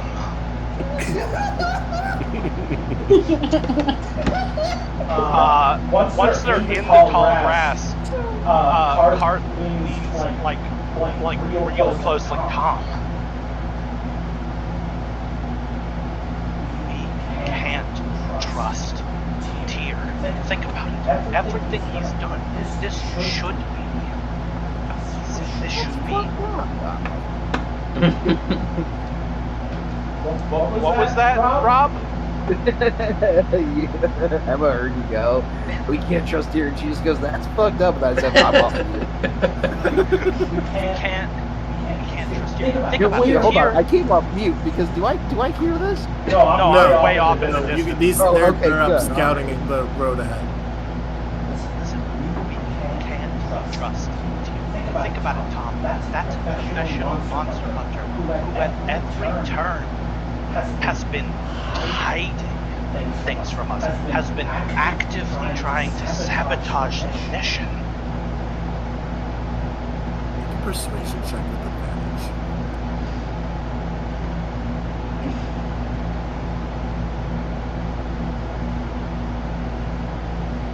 20.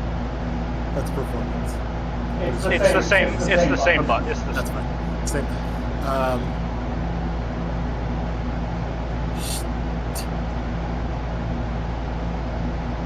You think Freya knows? I don't think. Listen, We can't just tell her. We need something. More than just always. We need to tell her. We need something more concrete. No, I think. Listen. I think Freya. I think Tyr and Freya, obviously they're siblings. They look so much alike, even with the weird Witcher mutations. I think what happened is that first time in the house, in Murder House. You remember Murder House, Tom? Before you met me, you've told me though. Right. What did I tell you happened in the Murder House? Tyr got hurt. Huh?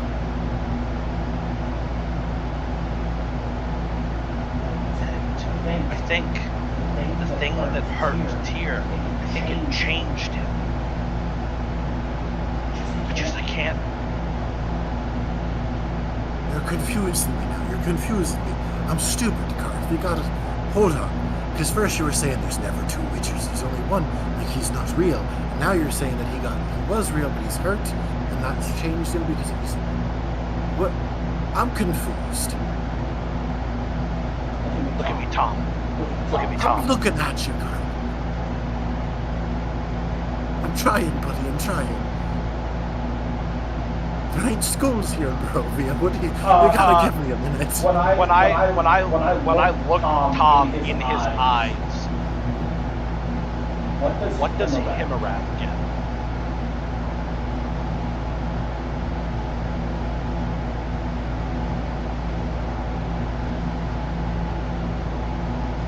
Nothing. Can't read it.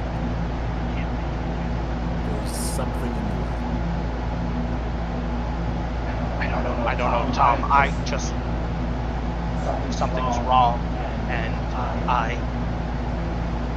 should be able to put these. I should be able to put these pieces together, but I can't. Things. I'm forgetting things I shouldn't be forgetting. We fought something in that house. I can't remember what it was. Something here is eating away at my mind. You told me it was a big baby.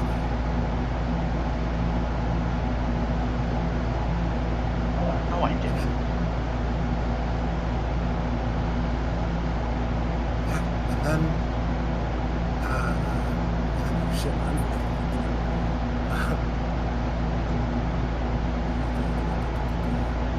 and then Walker said, well, it's not really a baby, it's a manifestation of God yet unborn but dead, which doesn't really make any sense. How can you not be born and be dead at the same time?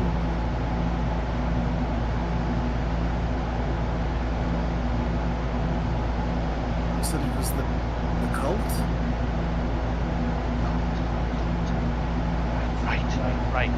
Tyr got God blood in him. He got hurt.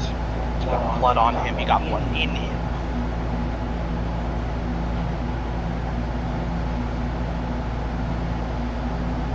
Right. Listen, just... I have an idea. What's something that only Tyr would know?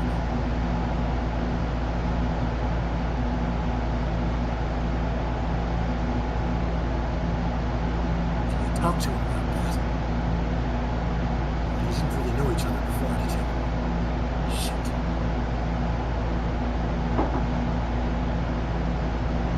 At this point, like, they've gotten very close, like, the carriage is really close. Come on. Scout ahead. I'll think about it. Fuck. I know I only rolled a 10, but can I notice they're rolling around in the bushes yet? Please. Presumably the caravans have been moving this whole time as well. That's what she was saying. We're scouting. Yeah. So, we're not really trying to hide. I guess we are trying to hide, so both of us will stealth. Where'd my stealth check go? Yeah. No idea where they are. As far as you're aware, they're still up somewhere ahead of you. Okay, so no. This is a solid plan. Listen, Tyr's not feeling great. He's been out of it all week. So here's what we're gonna do. You're gonna go ahead. I'm gonna sneak around to the back, and I'm gonna see if I can't get any information out of Tyr. I'll be real subtle like. I don't think it'd be suspicious because you're supposed to be leading. You just asked for my help and now you're not doing it. That'll look weird. No, listen. Tom. The whole think Simon's cart. There's a cart. This whole thing some kind of like half-cocked nightmare. They don't care what I do. Hey! Don't you talk about yourself that way. No one thinks that. You're a valuable member of this group. Now, sometimes you make mistakes. But you've got a good heart. Don't talk about yourself that way. No, I'm not talking about the highest opinion of myself. As far as I'm concerned. Am I in hell? No, A little bit. I'm just so upset.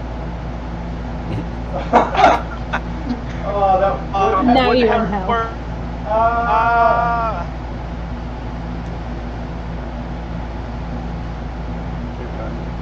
Okay.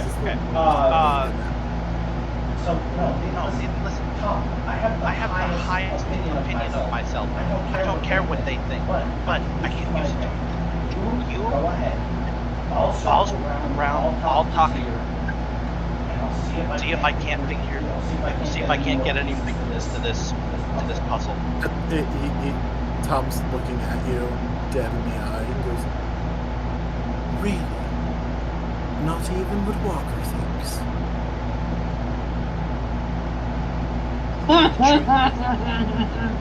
The truth is, Tom,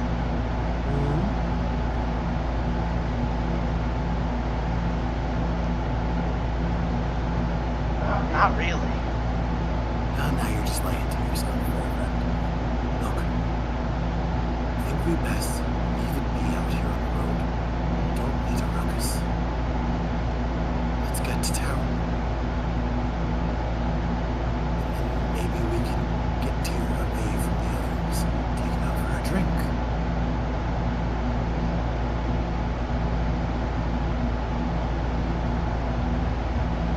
Make it real loose when they've been drinking.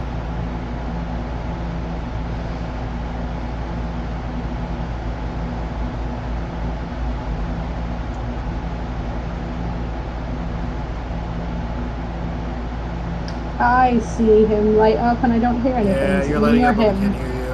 I am thinking. Not that light up. That's just the air conditioner right next to it. No, you must think you really loud.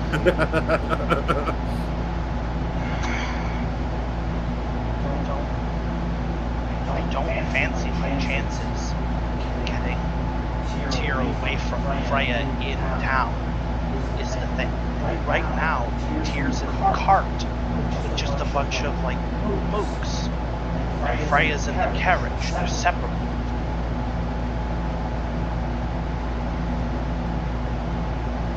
You two can try it. If I don't get anything now, we take him out for drinks then. We can do both. Look, be careful, alright? Right. Careful. I'm always careful. And I think Card. I think Card. Card is going to break off from.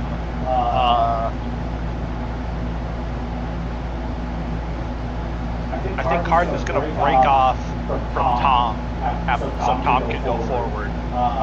And Card is going to wait a little bit until Tom's like a good distance away. Roll perception.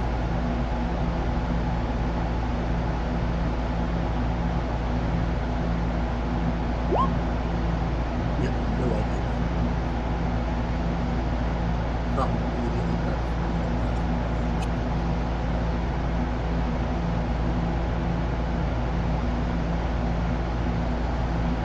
Roll wisdom saving throw cannot be so proud. Okay, so Karth is going to. Karth is going to go with his plan. He's gonna duck out of the grass, jump. He's gonna duck out of the grass onto the cart, which has broken line of sight from the road up ahead because there's a carriage right there. He's gonna strike up a conversation with Tyr. Hey, Tyr, pay attention. everyone in the car looks at him. Freya's also in the car. Yes. I thought you were in the carriage. Were you in Yes, the car? Carter. I mean, Freya might have slept in the carriage and then moved to the cart for the day. I wanted to keep an eye on Tyr. Okay, that's right. Yeah. So Okay. Okay. I don't have a whole lot of time to explain. I need you to sit here and just kind of talk to me, like real low, kind of quiet like, and for like 2 or 3, like I talk, you talk, I talk, you talks, right? Do you mean a conversation? Yeah, but like quiet. Make it. Okay, a quiet conversation. Yeah, sure. Okay. And then after we've exchanged dialogue for a few minutes, for like a few seconds, I need you to get really mad at me and push me off the cart. Okay. Focus! I'm gonna just push you off the cart now. Yeah, why don't we just throw you off the cart? Wait, what's this about pushing people off the cart? Wrong cart. Where's Tom? I thought he was with you. Wrong, on the cart, not the carriage. Carriage is out front. Actually, sorry, Harris. Here's my line of dialogue. You exchange. But Davon, who is driving this car, he's going to turn around and go, "Aren't you supposed to be up front?" Shut the fuck up.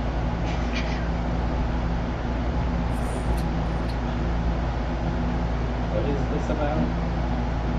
I will explain in a moment. Okay, now, Tyr, push me off the cart. I push him off the cart. Cart hits the ground, tumbles, and darts under the cart, like on all fours, scuttle as close to the ground as possible. Under the cart, up to the carriage, under the carriage, and then like latches onto the bottom of the carriage and then climbs up the side of the carriage into the window.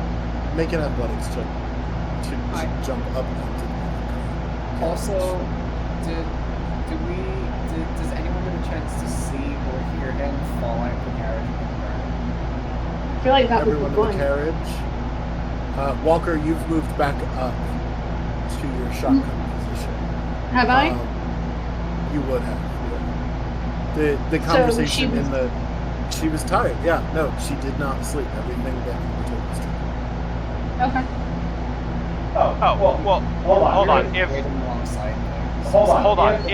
I was gonna still be. You want to stay there in for the cart? Then okay. Yeah. You can stay in the carriage. Okay. I'll be there for the moment. So just for goofs, as his head comes in the window, Walker's hand is going to wrap around his skull for a second before she realizes that's who it is coming through. I got a fort. Okay. Cart.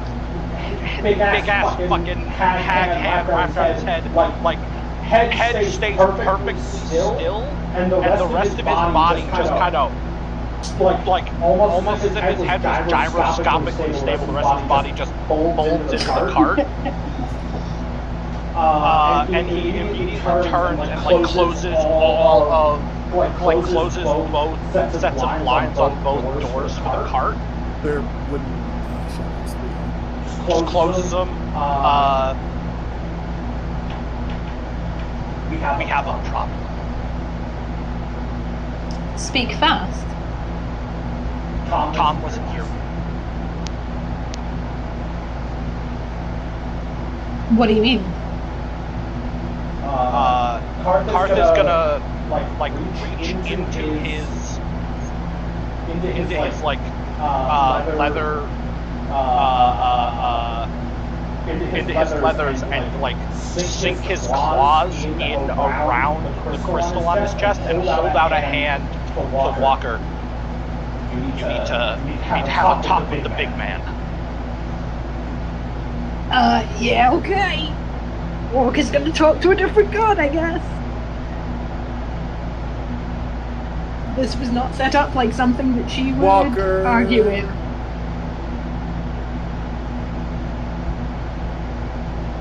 Okay. You're probably allowed to talk. Oh no, I'm allowed to talk, I'm just not allowed to worship, and it's fine. Also, I was only asking if I were honest to hear the conflict of rank, if we could rock the platform in. Yeah, Greg just wants to be able to go, heh.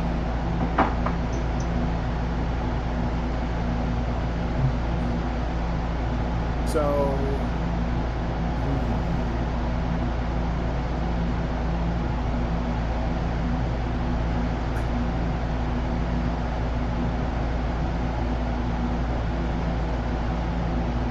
technically the only... I'm trying to think how this works.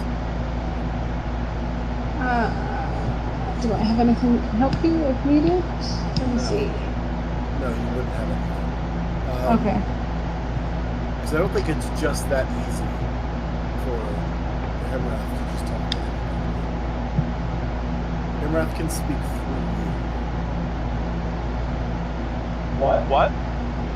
So, Hemerath can speak through you and his disciples. I don't think it's just that but might not be able to Hemerath talk cannot to just Walker directly. talk to everybody. Oh, okay. Well, in that case, without you, theoretically, if you were dead, we could puppet you and talk to them like you did last time. We could knock you out and he can pop at you. Cool. Actually, yeah. You're gonna talk to the big guy, and then Karth takes out a dagger, lines it up with his own kidney. And says you're gonna have about 18 seconds, give or take, before you're gonna have to heal him and stab. Walker is. I will let you voluntarily do it. Irina screams. Walker, without on reflex, slams a hand, puts a hand hard over her mouth. But her entire gaze and attention is on Karth. Like, she's literally just silenced the distraction. Karth, do you want to do Hemerath, or should I do him this time? Oh, I'll do it. Okay. Come on into Whisper's Cave. Okay.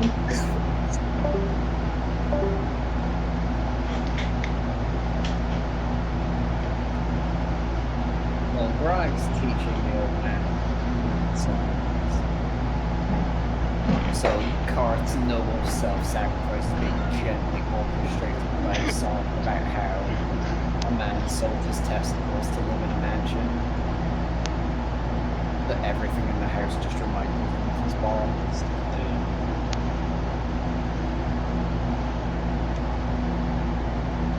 That's some old school about it. It's not hubris.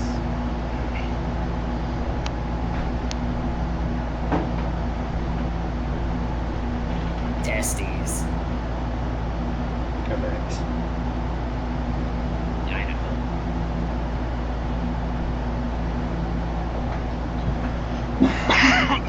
Hi, Maggie.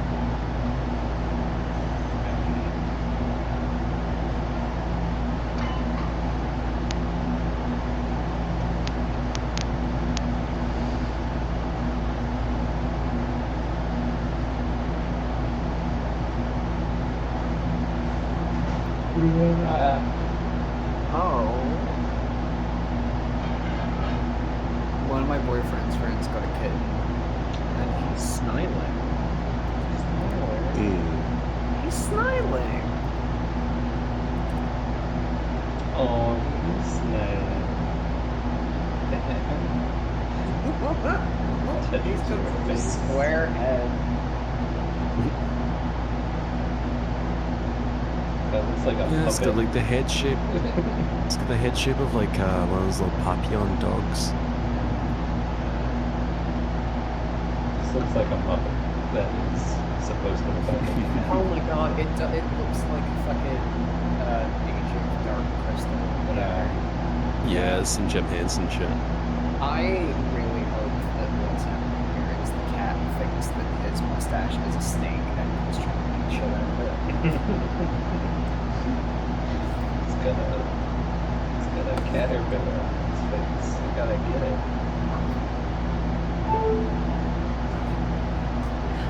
This is straight up so enjoyable. I love that teammate an entire plot beat that was just no one is going to turn around and be like, hey, who the fuck is Tom? Or they're like, yeah, I guess that was his name. I mean, That's why I was just like, I'm just gonna let this play out. Like, I'm not gonna say anything. I'm just gonna see how long it takes for the group as a whole to just go, we don't know who the fuck Tom is. What's going on? Because they immediately mentioned Tom and like his sister, so I just assumed it was her brother. That's what I Yeah, thought. contextually, you would just. In which case, also, what the fuck happened to her brother? Is he still here? He's still here. He's just here on top of. No, he's in the carriage. Oh yeah, because he said he he looks like he's maybe not been sleeping as much as he should. So yeah, he's there. So funny. I love it. I love a good like. It's such a good trope of like the infiltrator that like everyone just accepts has been there the whole time. I want to be clear, actually.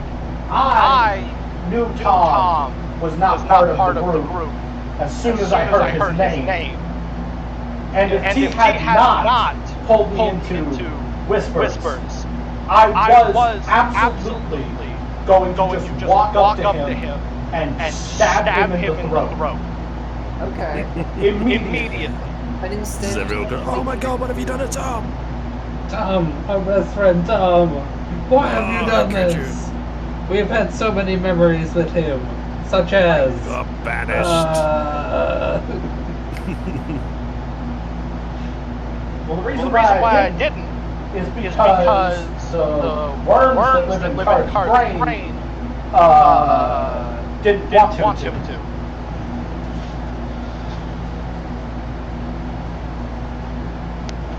Yeah.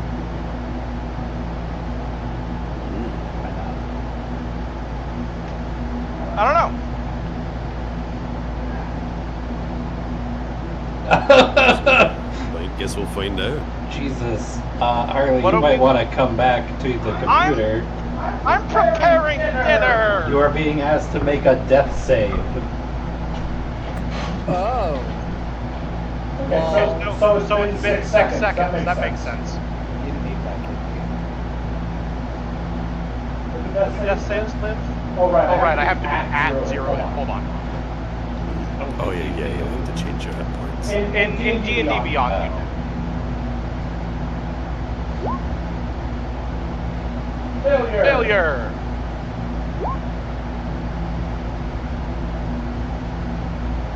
Why on God's green earth?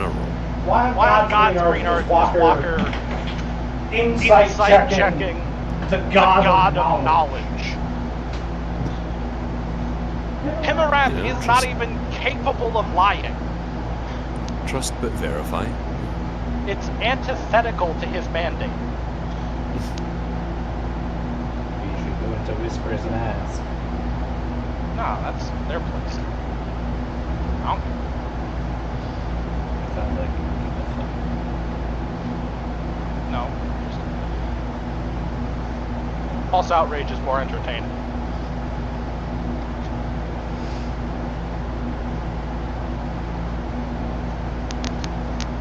Let me know when I'm being asked again.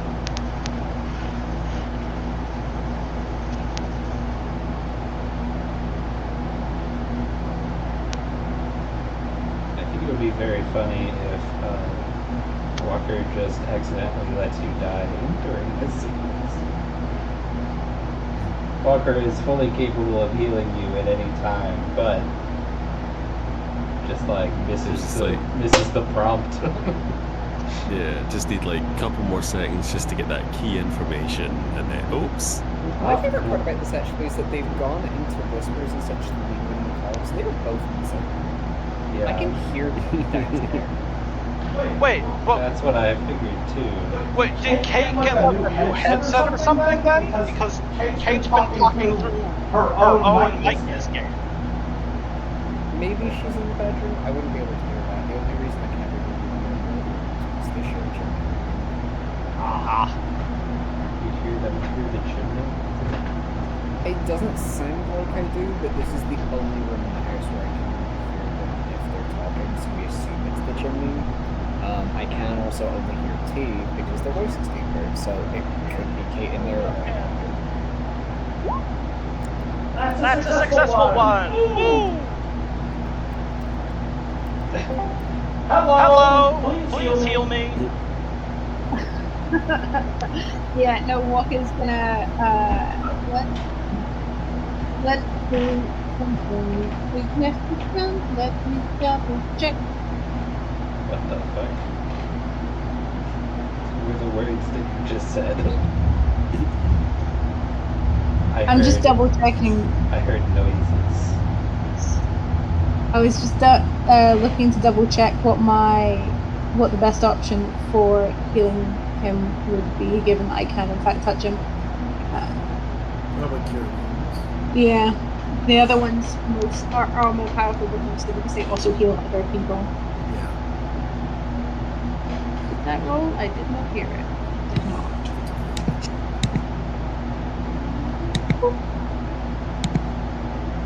Can I roll it, please? Roll for me? Let me reopen my spellbook, because apparently If it doesn't work, just open the dice roll. Yeah. What is it? Level? Wisdom? Wisdom modifier.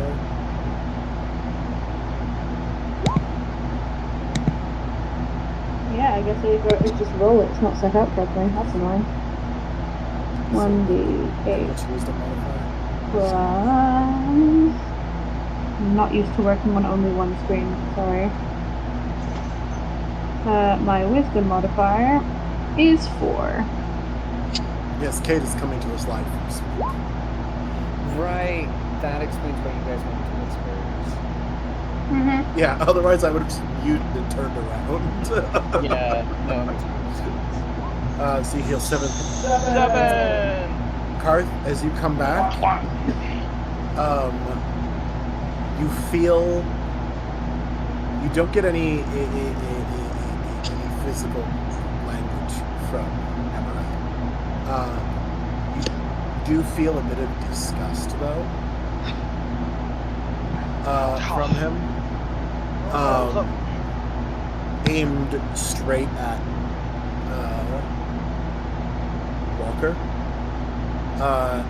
You also Ismark is just looking at you, just staring, and Irina is crying. I didn't think Irina cared that much about them.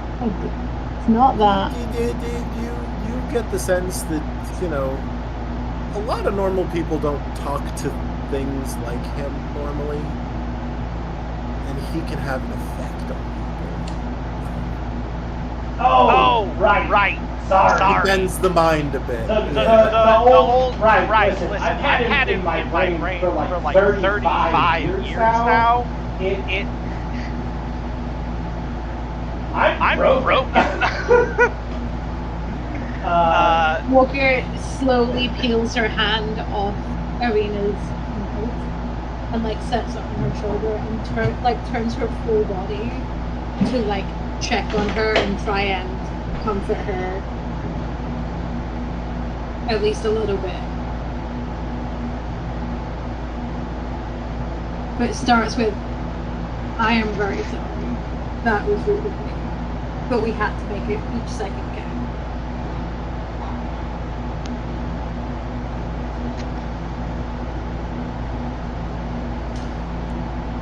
And then she's going to turn. Harold's paladin sense is tingling like someone's dying back there. You know, Walker's gonna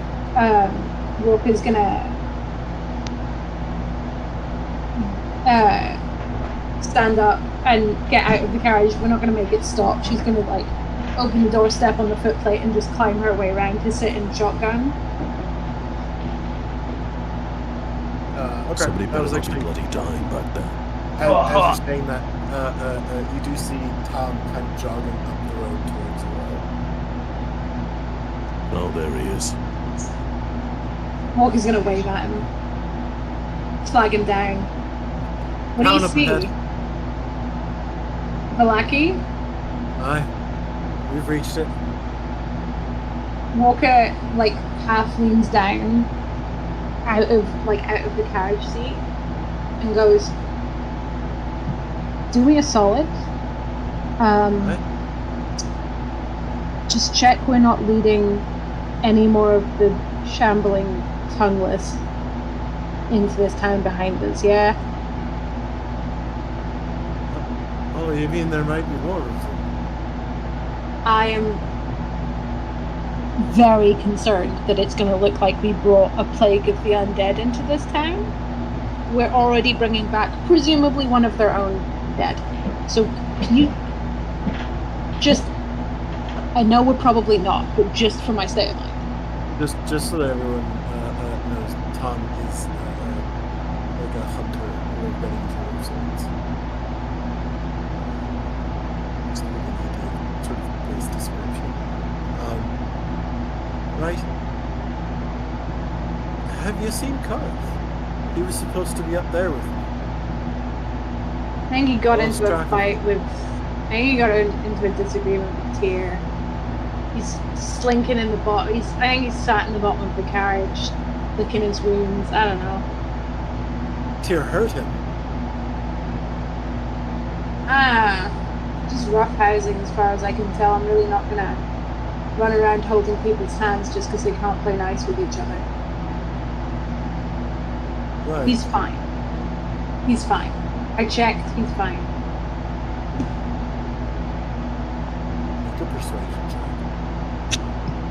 check. I mean, she's not lying. He is fine. Convince him, though. I mean, that's fair. Being honest doesn't mean people automatically believe you. I'm really not good at persuasion. Can I have advantage, please? No. Tell me. Right. I'll just pop my head in real quick and then I'll be on my way. That's, you know what, that's fair enough. Just, you know what, you said you're going to do it. You said you're going to do it. Just clear our background. Yeah, he pops around real quick, pops his head at the carriage. Everything all right in here? Karth is like fully, he's got his leathers like. Is this is he looking in where The Tyr carriage. is, or? No, he's looking in the carriage first. Karth like fully has his like leathers rolled up and partially off, and is like. I assume that the cure wounds healed like the deep internal damage. Oh yeah. But it was only special, so it probably didn't do like the surface level stuff. Mm-hmm. So Karth has like this. It looks like a standard curved needle used for like doing stitching wounds, except it's like 4 times as thick because it has to be able to push through his scales. And he's just sitting there like fully sewing up his own stab wound. And he's like, "Yo, what's up?" What the fuck happened? What? What happened to Sutton? So it turns out that last night, Walker and Tyr and Freya had like a little talk about Tyr's gung-ho nature and him running off and fighting things he shouldn't be fighting. So he was pissed when I got up there. So I didn't actually ask him anything. I just kind of sat down and started talking, and then he pushed me off the cart, and I landed on a branch, and it stabbed me, which is what I'm fixing now. Make a deception check. Can I have advantage from my sewing? Can I have advantage from my phone? Can I have advantage? You would if you didn't have 2 people in the cart who also look fucking weird. Irina has clearly been crying, and Ismark has not taken his eyes off her this whole time. 11. Oh no. Okay. Alright. Walker wants me to check and make sure there's no more bug-tongued people following us in. That's a possibility. So I'll just check the back and then I'll be up. We're almost in town. Wait, hold on. I got a thing. Hold on. Karth pauses his stitching for a moment and reaches into his pack and pulls out one of the like bear traps that he found in Barovia and passes it over and says, "Put this like in the middle of the road in a place where normal people will very obviously see it and not step in it. If a tongue zombie's not going to see it, so you don't have to hide it. But take a couple of these, just put them around." He's gonna look at it and go, I think I'll just check. Well, suit yourself. The road gets used, and remember, if you're driving people away from the middle, you're putting them closer in the forest. So you're pretty much killing them anyway. That's a fair point. So I'm just gonna go check. Yeah. Hey, tell Tyr I'm sorry for making him mad. You know, keep up morale. Yeah. He goes back. Walks away. He actually walks back and goes. How's everyone doing? We're almost at the town. This is back at the car.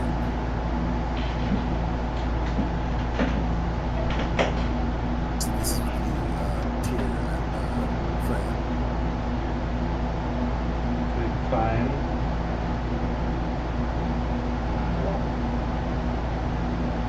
About 5-10 minutes walk to the town. We'll be out of this fucking forest. Excellent. Hey. Why did we...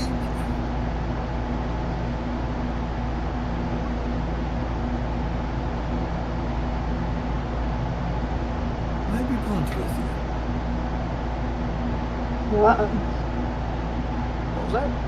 Can I be blunt with you both? Sure. And if I ever stopped you before.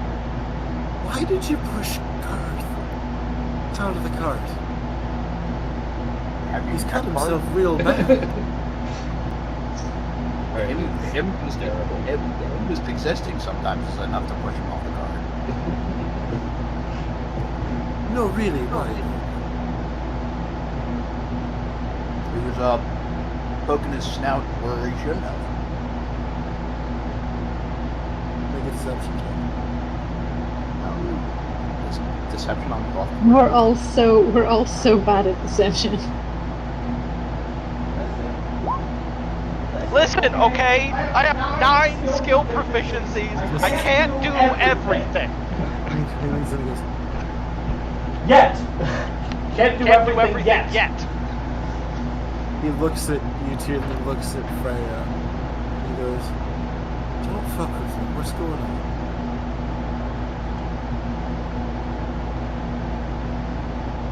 Can we use that moment to cut to the? Can we use that moment to cut to the front, No. just in case this goes silent?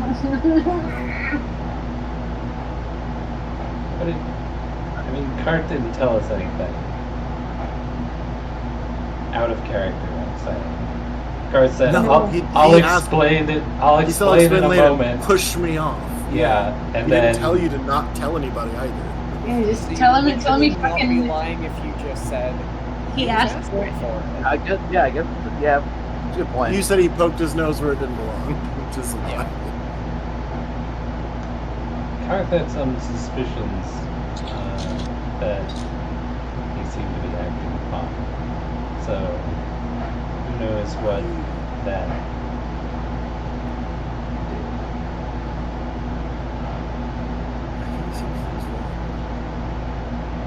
Something's wrong with Cart? Yes, often. No, I mean something's really wrong. What do you Cart, think is wrong?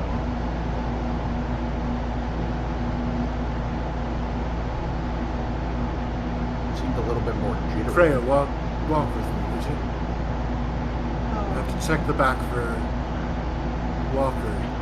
He's worried there's more bug tongue into his book. Also, Something's not right. also concerned. Fine, let's take a walk. And I come along. Sure. We should wait here. And he got to the top of the banister and saw a great big knob, and he cried, and he cried, and he cried, and he cried. For the one Good thing to know that Grog's hit doing that fine. great big knob. So, walks back and he goes, look, y'all have been good to me since you've come here. So I'm gonna be straight with you. Freya. Right to a accuse your brother of not being He thinks my brother isn't real? or something's wrong. He wasn't very clear on that, to be honest with you. He pulled me off into the grass while we were scouting. He said that it was that there was a traitor and that there were two witchers. There was never two witchers. There's only ever one. I said, what the fuck are you talking about? They've been here the whole time. And he goes, have they? And I said, yes. And he goes, but what happened in the tower, you know, when we were at the tower, or in the house? And I said, well, I wasn't at the house. He should have known that. So you think? And then he starts saying that, oh, you know, that your brother must have been infected, that his blood mixed with the creature and the little baby monster god, not god thing that y'all fought in there. And he said that it was that, and I said, the baby god, you mean? And he goes, oh, I didn't tell you it was the baby god. And I said, it did come. So he doesn't even remember the conversations we've had. And then he tells me he's going to come back here and try and talk to Tyr. Because I said, well, if it's him, then you should find out, talk to him, see if he knows anything. And then I come back and I hear that they've been in a bit of a scuffle.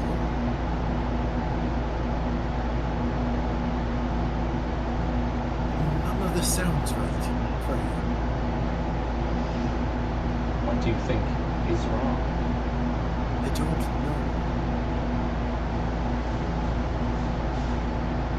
I'm not a smart man, Freya, but I know when I'm being lied to. And Karth just lied to me. And your brother. What reason would he have to lie? And if I'm being perfectly honest with you,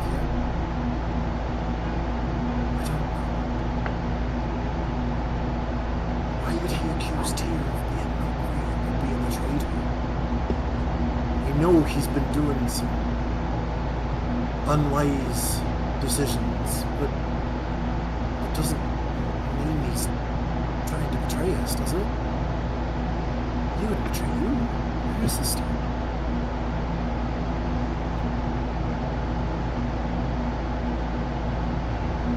You'd know, wouldn't you? Pretty sure I would know something was wrong with Tyr. Look, as much as I want to trust everyone and think that I want to believe there's a misunderstanding here somewhere. But I'm also going to be honest, I just met you a few weeks ago. Not even. A couple of weeks ago. And you've done damn good by me. At the end of the day, I don't really know anyone. I want to.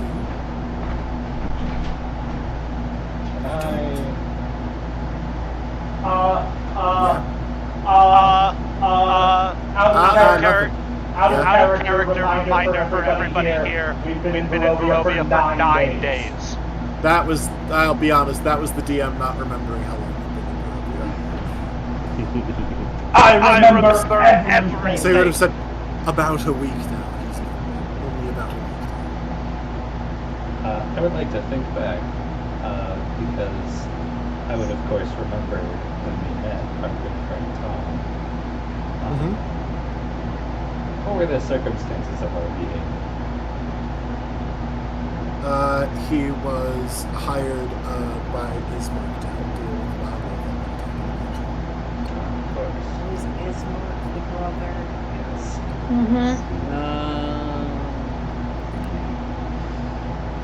So he was, you met him.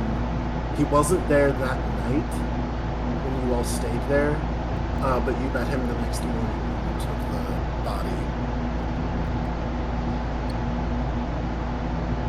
I'm gonna give him a clap on the shoulder. Tom, I think the forest has been rude to a lot of us. When we get to Valaki, we can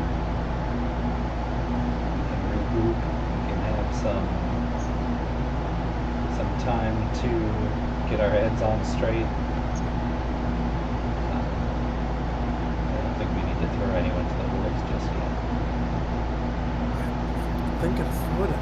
God's I just don't understand.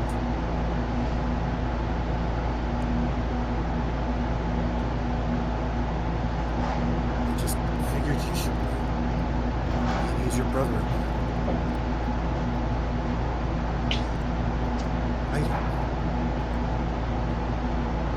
I don't know either, but I've got my eye on him. I'm a little concerned about Karth now. I was gonna say, I would keep closer eye on Karth. Anything else I should be concerned about? Walker didn't really want me to come look at him.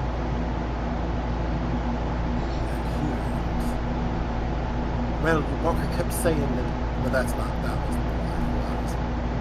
Walker, I think Walker knows something. Because when I asked if Karth was alright, she said the two of them had gone in a tussle. That she didn't really care. It's none of her business and all that nonsense. The wound was deep. More deep than a branch, so she wasn't telling me the whole truth. She said no one got really hurt. You would have seen him if you did push him off. I did to push him off. Why did I? I didn't. Or why did Tyr push him off? You know how Karth can. The fact he's not being thrown around a lot more. Make a deception check. I don't think this is a lie. Lying No, by I think omission that's is still a legit. lie. You asked to be thrown off the cart very specifically. True. Do I know that Karth was scheming something? Oh, well, I mean, you have no idea what. Yeah. Because Karth did not mention Tom. Okay. So yes, I am lying So by omission. as far as Karth didn't mention Tom, all Karth told you was that he wanted you to fake a conversation and shove him off the back. That's all you're aware of. So you know there's something going on, but now you've also learned he's apparently telling other people that he knows the traitor. Or you can insight, actually. Deception. Can I do the insight still? Sure. They're two separate things. Insight.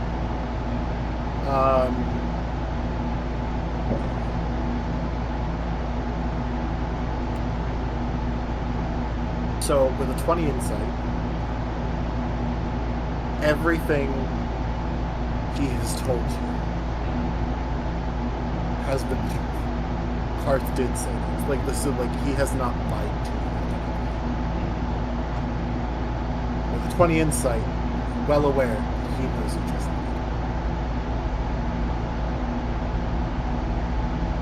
Ray looks him in the eyes. and he looks back at you. Right.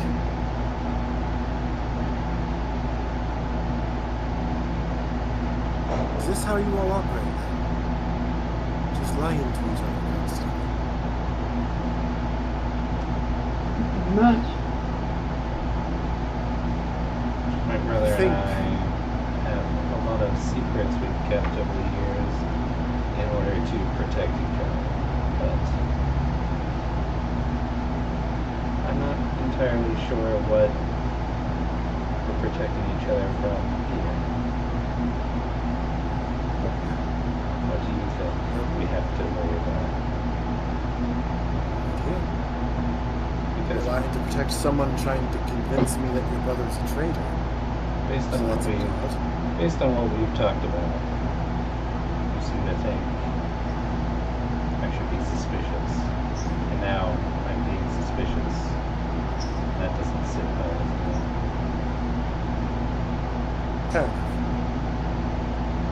No stealth check.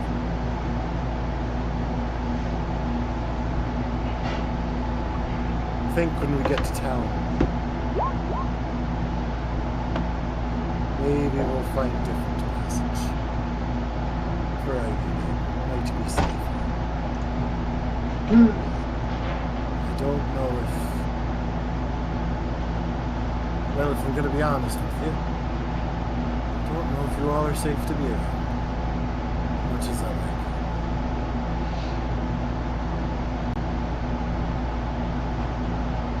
In this region, I don't know if anyone is safe to be around. Fair. Better than ever.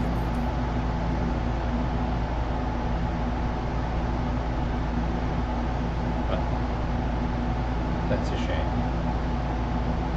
It was quite enjoyable to have you along. I don't know anything yet.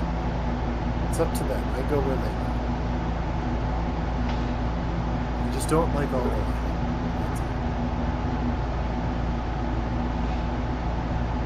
Don't like it. It makes me nervous. His people. We haven't run into very many of his people, come to think of it, We did We spend did the spend the night night at at their their camp. aside from them. Shush! Guard says from the bushes. Out of character. We did spend the night at their camp.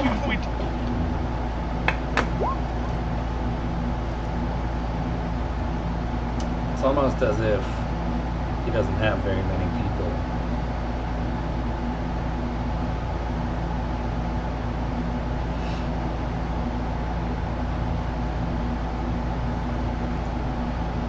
Not always people.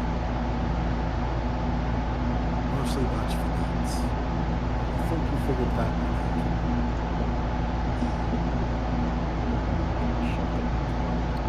Is that what we did with that? out. Yeah, you That's what buried it Brad in the did, privy. Yeah. He locked it in the box and then Brad took the box and shoved it in the movie. Wolves. Werewolves. Other vampires. Creatures, other people. I mean, you've also not really been around actual civilization. Call out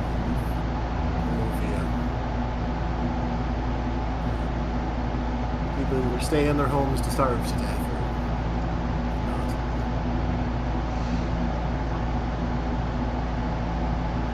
You met the man in the store, didn't you? In the pub?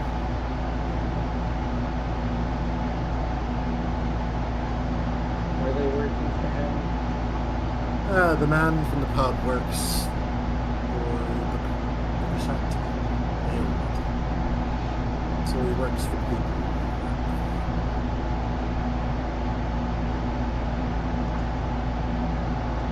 And as for, I don't really know, I should say.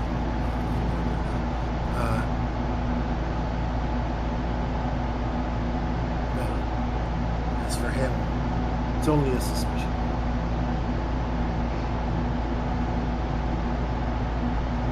It's an awful lot of wealth for a place where people don't buy things. Interesting. Now that you mention it, you have a point. I'm not sure what the point is, but it's not going to help us out here. I'm gonna go check for Bugtown.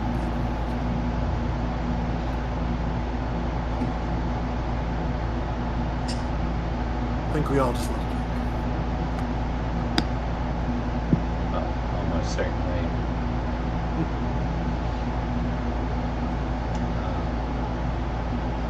And then Freya thinks about it and it's like, it'll go faster with the both of us. I'll go left, you go right.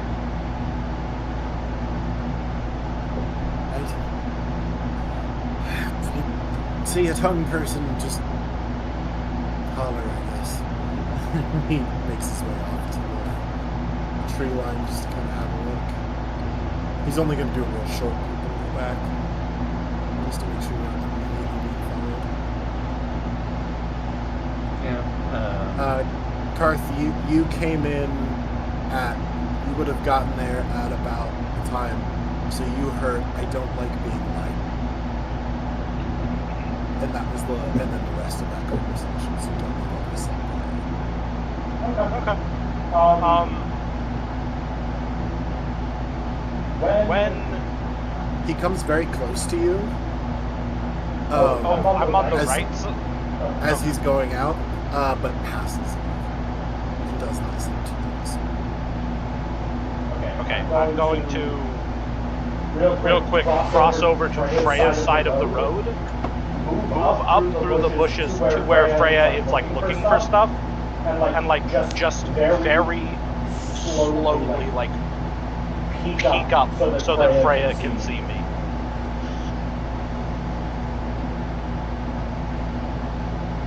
Freya glances around and then moves into the bushes.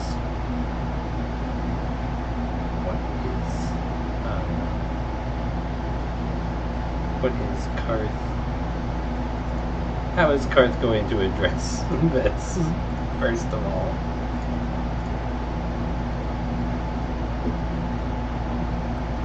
God, I wish you knew Thieves' Gang. God, I wish I wasn't the only fucking rogue in the group. Just speak plainly.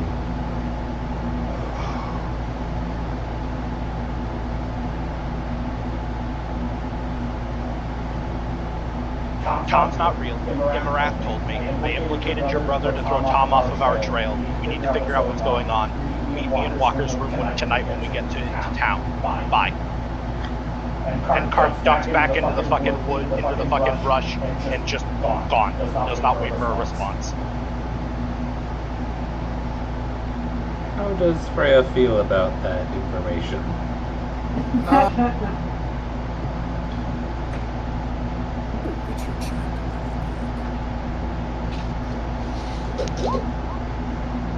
16. You don't know the specifics about Hamarath. It's not you know of, at the very least, parallel entities or other entities. You've heard of things in that kind of realm. Generally, they're things witchers kill. Alright. And that is currently where you're getting what kind is it?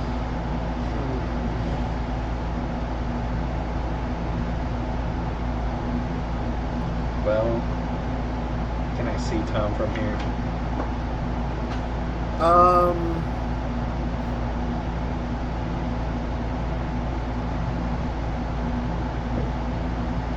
trying to think. Yeah, you can kind of.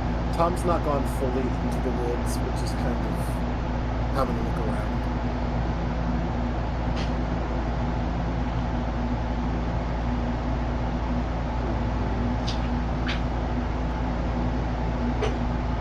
And if I study him,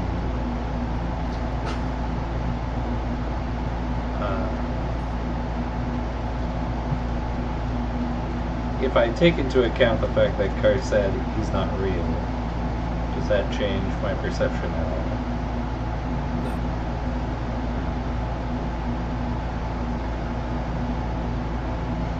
Freya like thinks about it and is like, well, I could just kill him. You take a deep. One of the things you do smell Tom. It smells like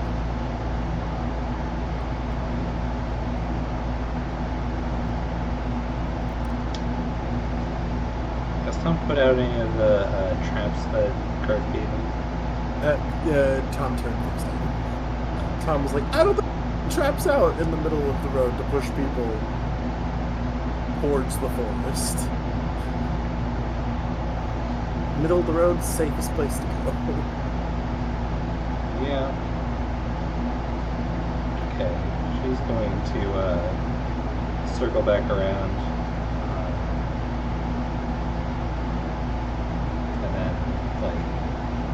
give him the signal from afar, like clear.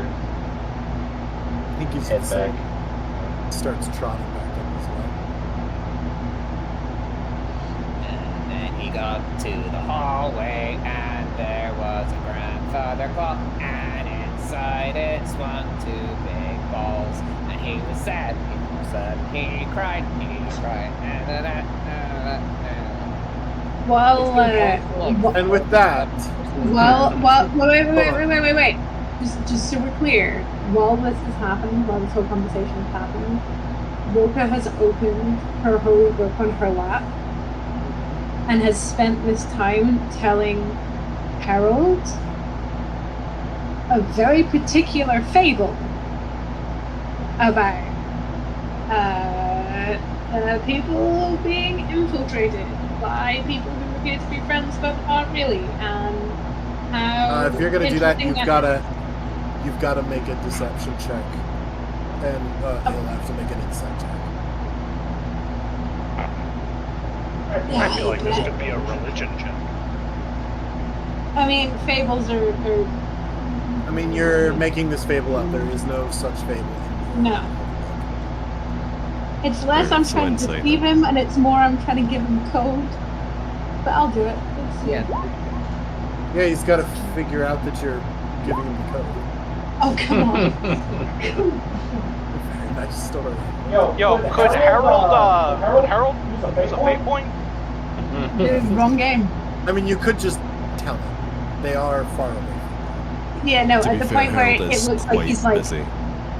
At the point where it sounds like he's taking it seriously, she just lowers her voice a little bit more and gives him the exact rundown, including everything that's just happened in the car, and her suspicions, which is they are, at this point, not very interesting except for the people they are escorting.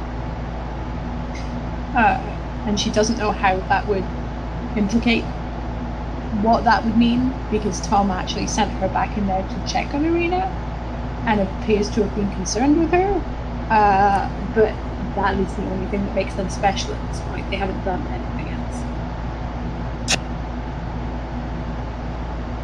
So,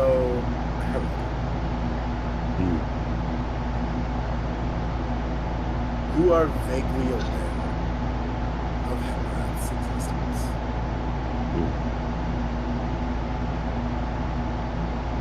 You are aware that, for the time being,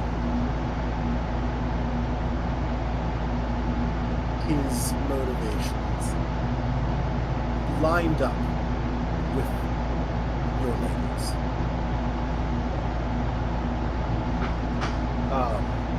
It's been a long time since we've had this conversation. You were given fairly clear instructions that you know what, let's go to Whispers. Okay. Jesus. I am gonna dip while they do this because I am an hour ahead, and I am leaving here at 7:30, which is 6:30, which is Okay. it's not great. Thanks for So playing. don't kill anyone while I'm gone. No promises. That's fair. I'll catch you guys later. Bye. As long as no one tells Grog that Tom's imposter, he's gonna die. Question. Is Grog going to immediately try to kill Tom over that, or immediately try to kill whoever tells Grog? How dare you accuse my best We friend? haven't even fucking, like... Grog and Tom haven't had a conversation. I'm assuming he's implanted with about as many false memories as anyone else. However, Karth ate the non-pie. Like, you would have to implant quite a few false memories into Grog from one failed wisdom saving throw to get them to trust Tom over Karth. Because Karth is straight up like the only person in the group that has bothered to try being friendly with Grog. Karth and Grog holding hands like this is my best friend by default. No, that's what Blood's for. But like, Grog would trust you. If you said Tom was an evil imposter, Grog would just be like, yeah, okay, and just brain it. Fucking bonk. Karth, like, we need to meet me in the tavern. We need to figure out what his deal. Grog just like. His deal is he's made of meat, so you know. Now he's made of less meat. I mean, it's the same amount of meat. It's just in a different form. I truly hope we get this resolved without Grog ever having a single conversation with Tom. I think that'd be really funny. And we're just like, the memories were false, but they felt so real. And Grog's just like, what is Tom? What? You guys are fucking with me. There was a guy named Tom. Tom. We had to murder Tom. And Grog's like, Who's Tom? No, hold up. No, this is straight up the scene from Suicide Squad. It's like they killed Jerry. Who's Jerry? The driver. What? He was with us?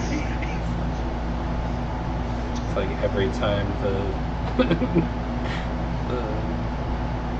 other game has a driver. yeah. We were rolling with him. Kate had to dip because it's an hour extra for load. Yeah. What do? So Harold had a reaction to that conversation. Yeah. Allergic reaction. Harold is a certain way of thinking about what Walker has told him. Grog, Harold's been told to murder Karth if he steps out of line. I can smell it. The Lady of Death is like, man, Himmerhoff being much older than me and much older than me is so scary. If you think he's stepping on my turf, get him. So from there, though, we will actually. Yay! As we fade, and as we approach the gates of Raises my hand. The curtain comes down. Can we be level 6? Damn. We haven't done We did anything. fail a bunch of wisdom saving throws. What do you want? Well, yeah. Failure is the best teacher. Not in this system, it's not. Play a different game. Play a better Literally, the game. only combat that happened was Grog threw a ball of mud at a dead guy. To be fair, that ball of mud could very well have been what killed him. Yeah. Because, just a reminder, Grog does do like 6 damage on a hit with an improvised weapon. They didn't roll very high, but also, yeah, it probably is what killed him. However, Colin, if we didn't level up from that, we're not leveling up from failing weapons.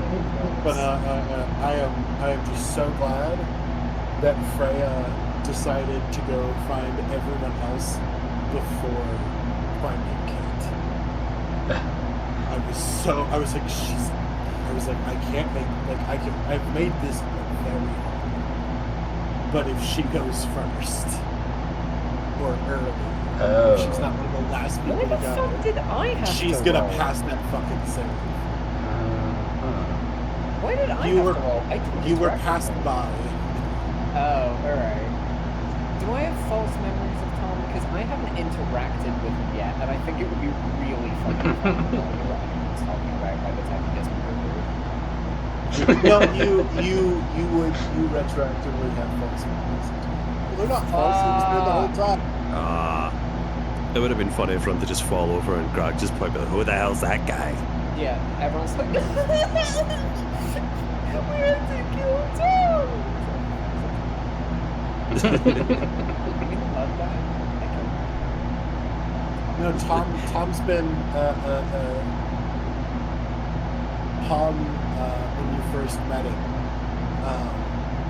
Tom gave you some raw story that he has really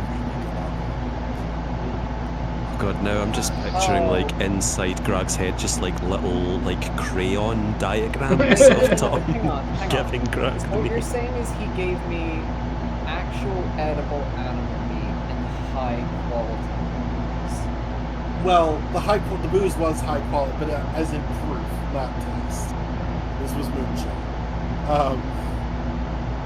So I guess it depends. Strength-wise, it was strong, and we'll say that the squirrel was wrong. Okay. He was originally going to throw it away, but then realized you would probably like it. Cool. So literally his entire thing is he just becomes your best friend retroactively. What's your best friend? He's a good one. Well, hold on, actually. Could have done it.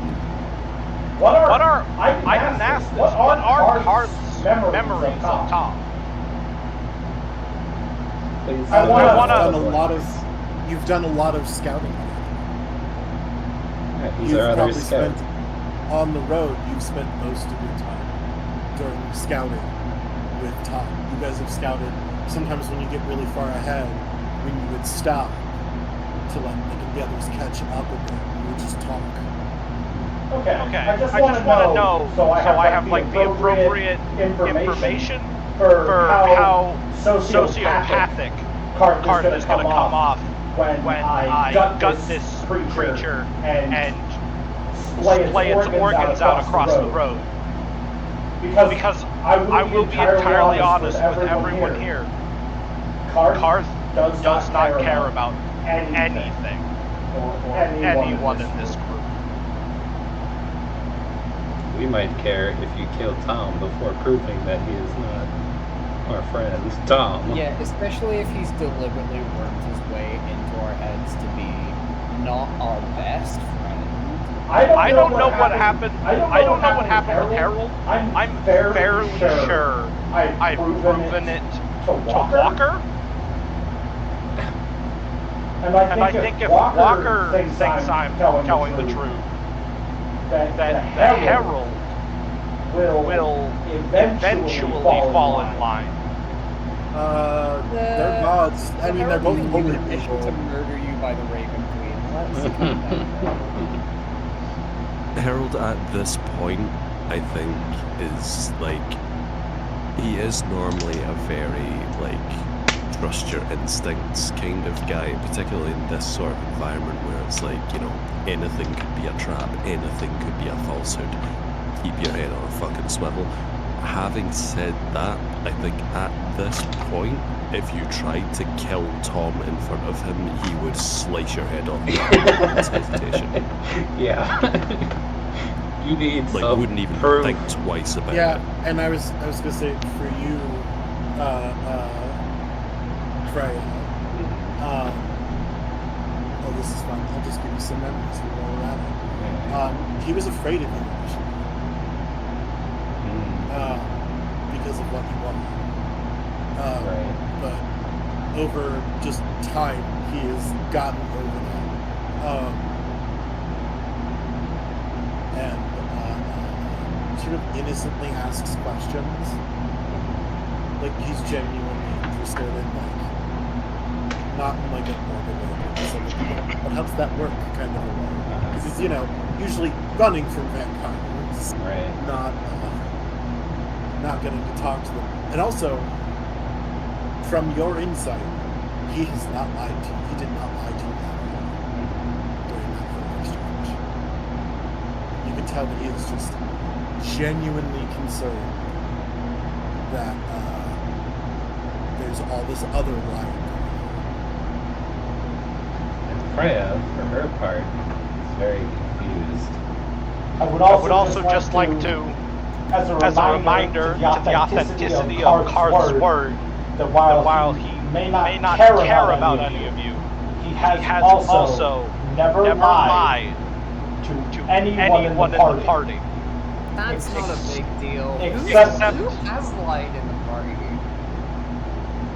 I mean, if you ask our good friend Tom, everyone is lying today. Exactly. Everyone just did. Yeah. Which is which is worse. It makes it worse because Tom's right. Everyone has been lying to him. Tom implants false memories. Does he also implant like emotion, or are you just naturally responding to the memories of those? Yeah, you're just thinking about the memory, and you're like, wow, that was a good memory.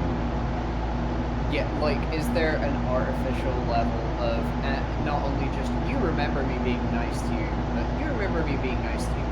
No, there is an appropriate level of kinship for someone we've known for decades.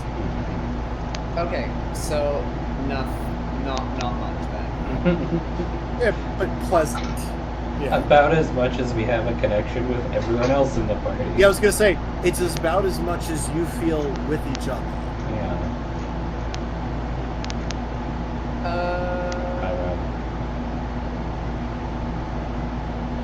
What was his reaction when everyone was being like, "Hey, the wizard can do a fireball. We should immediately crack open his brain and make him remember how to do fireballs." Is that what we said? Oh, he was very mostly the Irina, they stayed out of the three of them stayed out of that. But very hesitant to go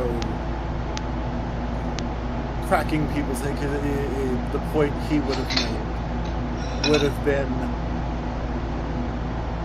yeah, it's cool that he can do that now, but you may not want him to remember who he was. It doesn't mean it's a good thing. Like, him regaining his memories or figuring out stuff isn't necessarily a good idea. Best to leave it be. Ooh, don't like that.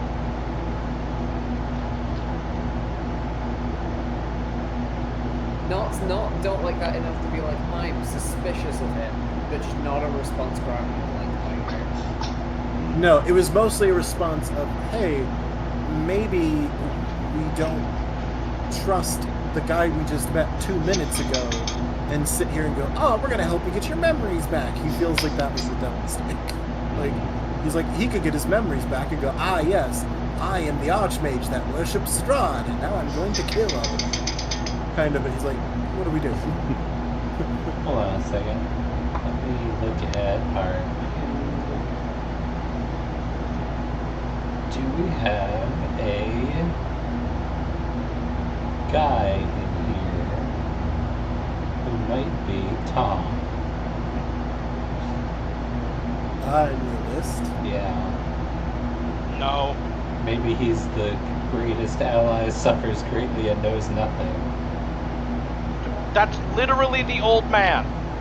Maybe he's, Oh, you mean from the fucking prophecy? No, Yeah. he's a hug or something. It's fine. Cool. So he was giving me rotten meat. Crow. He said that we shouldn't wake up the old man because he's probably evil. Calm.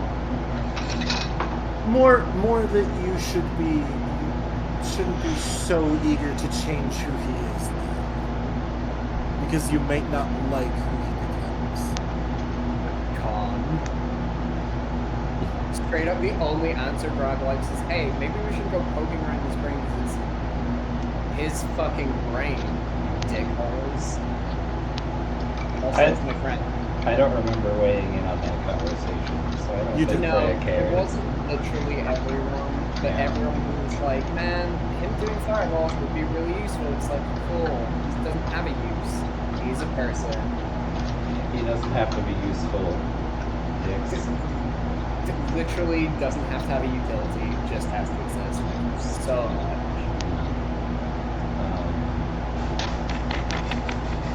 I am not, I reiterate, I am not trying to figure out a way in which Grog secretly figures out this guy's... Oh, I didn't think you were. You were just trying to figure out how Grog feels about it.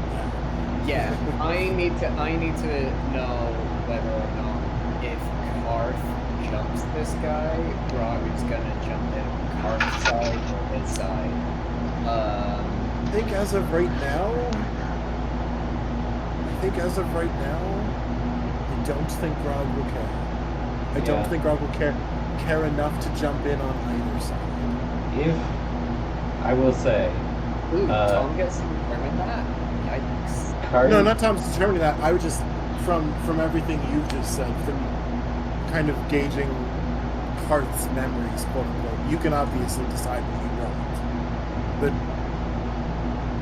similarly to someone jumping into, you know, a bunch of shadow demon things, hanging out outside the light range. Does Grog care enough about anyone in this group to jump to their defense against anyone else? Other than the people he's here, like, deliberately hating with.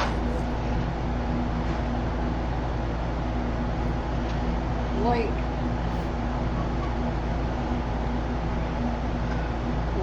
because he hasn't jumped the Karth's defense.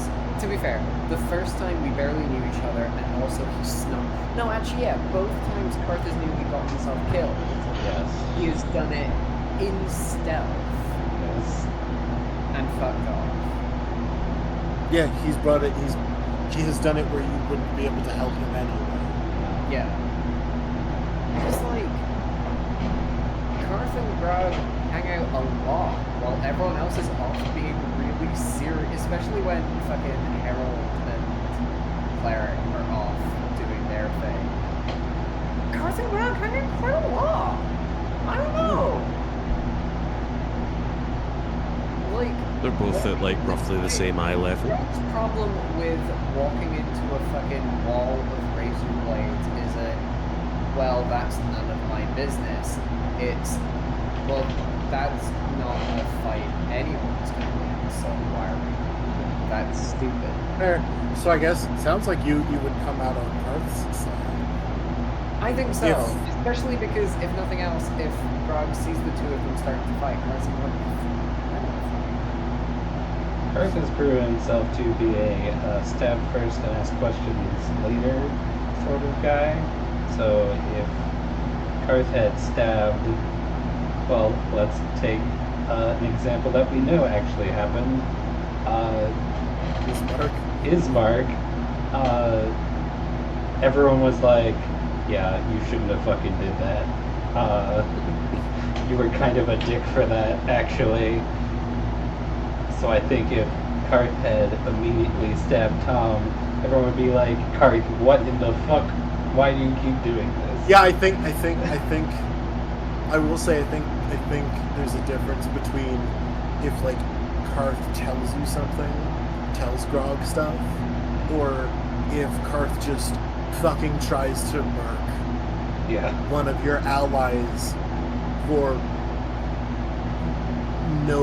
from what you could perceive no reason. I think Karth would have to play that. Karth is capable of growth. Also, we're just, this is more just helping Al figure out where Al landed, where Grog landed. how seriously does Grog take death? Ooh, that's a question. I was gonna say, like, yeah, in theory, Karth, you shouldn't have murdered that guy for no fucking reason. Also, like, I don't think Grog and Glug have ever murdered each other. But, No, like, not. there's probably, like, Grog got into a fight with a rock, and then we ran into a fight with another barbarian, and Grog's immediate response was to try and murder that guy, until that guy went, okay, you win, that may murder you, Grog went, but, like, would have killed that guy, because he started it. I don't think Grog takes murder that seriously. If only because I need someone to fucking balance out Yarak, who ostensibly takes murder very seriously. But also Grog has died several times prior. Probably. And it's never stuck. Yeah, so it's not like a deal. Gullop's definitely died before. Yeah, Gullop's definitely died before. We don't know whether Grog has died or not. As far as Yeah, no, Grog that's true. goes, As far as Grog's concerned, Grog doesn't know. Yeah. No one knows. Well, one person knows. And he yeeted you out of his house for a while. So get some peace. Asmodeus. He's got cucumbers over all 6 eyeballs and those big metal plates. I would like to just point out for everybody's benefit the sign in hell that says days since last Grog nonsense now officially reads 8. Yay. Well, They had a party on a week.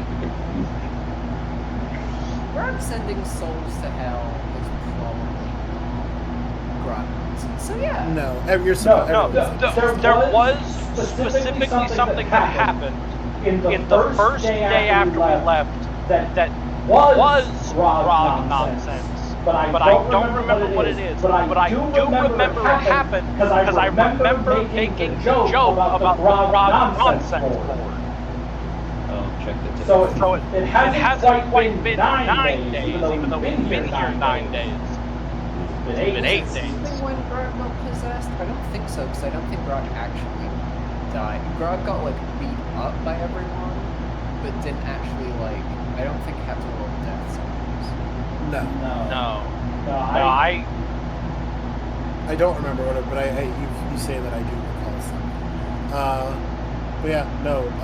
As of right now, you've got wherever.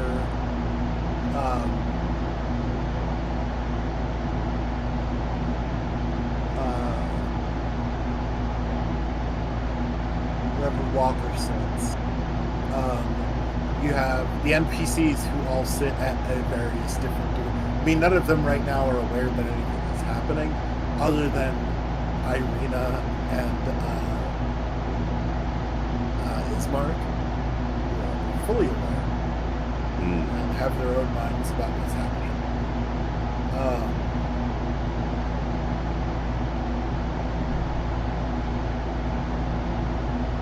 Yeah, no, but I saw somebody say it earlier in the chat. 100%. This guy went, they're not going to remember who the fuck Tom is. They're just going to accept that that's one of the NPCs. I wonder how long I can get away with it before somebody goes, wait, who the fuck is Tom? Which, looking back on it, it should have been obvious because he's not named like Skimble Bark or whatever, like every fucking. Like, what was the name of the actual brother? Ismark. Ismark. Yeah, no one's fucking named Ismark. Tom is too normal of a name for Bolivia. Like, it's a name that you would pick if you were like, oh, how should I, interject myself into this group of relatively normal people? I'll give myself a normal name, like Tom or Toby or something. Yeah. I should have noticed, but I think the first time I noticed you saying Tom, because I think you said it like one time before, and I was like, that's gotta be one of the like 8,000 John names we have lying around. Like, oh, did you just assume that like I knew who Tom was? Well, it was just like no, that's the funniest thing. You and Kate both you just rolled with Tom. Yeah, I was just immediately like, who the fuck is Tom? I better play along just now. And then it clicked, and I was like, oh, okay. Well, because I was like, okay, Tom's gotta just be one of the like pet NPCs. Yeah. Like one of the ones from the twins, whatever. Because like, I've got blood. Everyone else is like 5 people. Just, like, yeah, this big bard who's a lion. I thought he was your friend. Yeah. And then there was something where you mentioned the sister before he came to talk about everything. But you mentioned Tom and the sister. I'm like, oh, Tom's the brother. Okay, sure. And then I just left it. The only reason why there's any suspicion right now is because is fucking like I could not justify Himarath being fooled by something.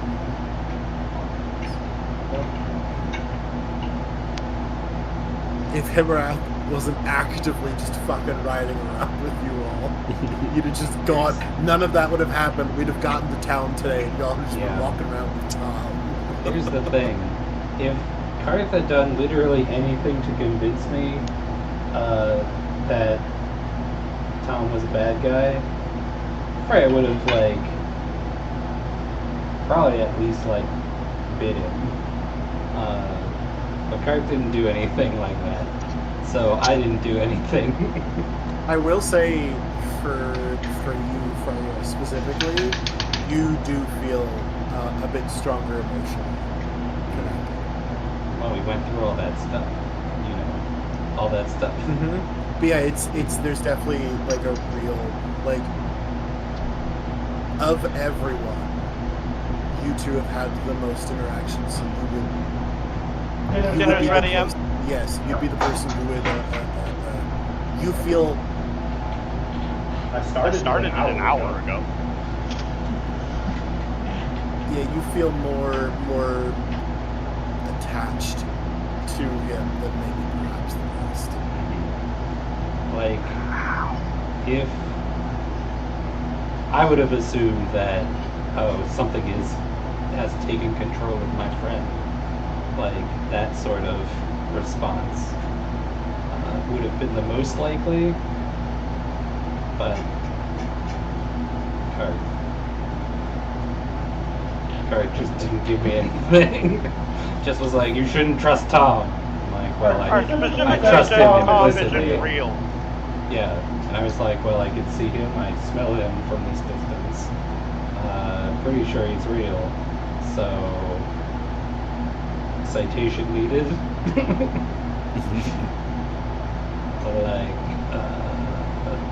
So I do Hemrath says so to the monster hunters, the holy people, to everybody. It occurred to me later that one most of the party, and probably you as well, T, because I don't think I've mentioned this. Hemarath is incapable of lying. No one. Yes, we don't. No, hold on. I'm not done talking.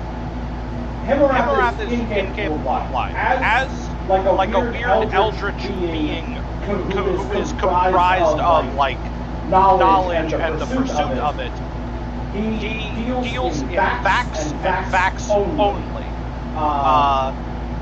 And Karth has never told anyone that because it wouldn't occur to him that other people would need to know that because he doesn't normally talk about the things that Hemarath tells him with other people. This is kind of a unique situation that Karth has never been in before. And also, but it is from an outside, because Karth wouldn't think of it. But from an outsider's perspective, you are asking all of these people who would generally potentially hunt down eldritch abominations. We are quite opposed to these things. But Karth, it would not occur to Karth in any way. It would literally be like you're asking us to side with the unknowably ancient eldritch abomination that lives within you, a tiny little reptile man, over this jovial Irish fella who's been with us for the last 9 days and has shown no sign of being suspicious or evil or anything. Brock would have literally been the best person to talk to about this because hey, Hemrath said so. Would have worked because Grog. That's true, yeah. Grog has no religious affiliations apart from hell, so I think Grog gets the general concept that all of the Eldritch gods are much older than the current pantheon. The current pantheon are squabbling babies level of young to the Eldritch deities. So hey, my old god of knowledge said so. Grog be okay, here. Yeah. And also, Karth is the one single person in the group who, if he went, hey, that guy's a fucking imposter, let's murder him, Alright. straight up not Freya, because, like, while they've never had a bad interaction, Freya does regularly eat brunch. I mean... Not Tyr, because Tyr threw away Grog's mud pie and tried to lie about it, which is worse. Right, love- pretty nice about eating brunch, to be fair. And bought Brunch's armor. Yeah. I love that Grog is so, like... I love that Grog's outlook is so simple and yet so inherently petty. Doesn't particularly give a shit what Walker or the Herald think, because they are both so serious and it's painfully boring. Also, Walker is really bossy and it's very annoying, because Walker keeps like, no, we will do things my way, little grandchild. And Grog is like, Yeah, Grog gets nothing from Herald. Like, at best, Herald has, like, let Grog sit there while he's been reading Egg its bedtime stories, or, like, outside of that. Herald let Grog eat Egg, which is really mean.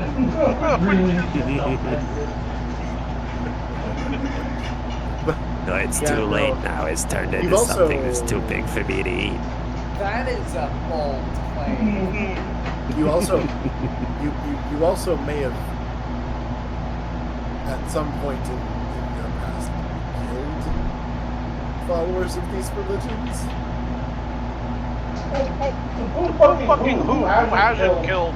No, I'm just saying, like, or two? yeah, that's yeah. This is a mixed bag of good and evil people. Like, huh? My past? You might have killed. You've definitely killed clerics of gods before. Oh, sure. Well, have I murdered anyone? Well, yes. But have I murdered, like, okay. How much did Grog spend on the surface? Ooh, how often does Asmodeus let Grog out to go do stuff? Yeah, this is the thing, like, Grog is annoying, but so far, apart from the one time she got possessed, effective. Oh yeah, no, that's why you might have been sent to go kill people, is because Grog was effective. Yeah. In which case, yeah, Grog's probably, like... In particular, probably those priests that have made deals with devils inside and then have gone, but I'm not going to pay you back because my God will protect me. Which is not going to help Grog's low opinion. I don't think low opinion of God is what they would think. Grog does not think he holds a low opinion of gods. He just doesn't, like, revere gods. It's like, oh, these are, like, really powerful things that are busy having their turn of slap fight. Respectable. Cool.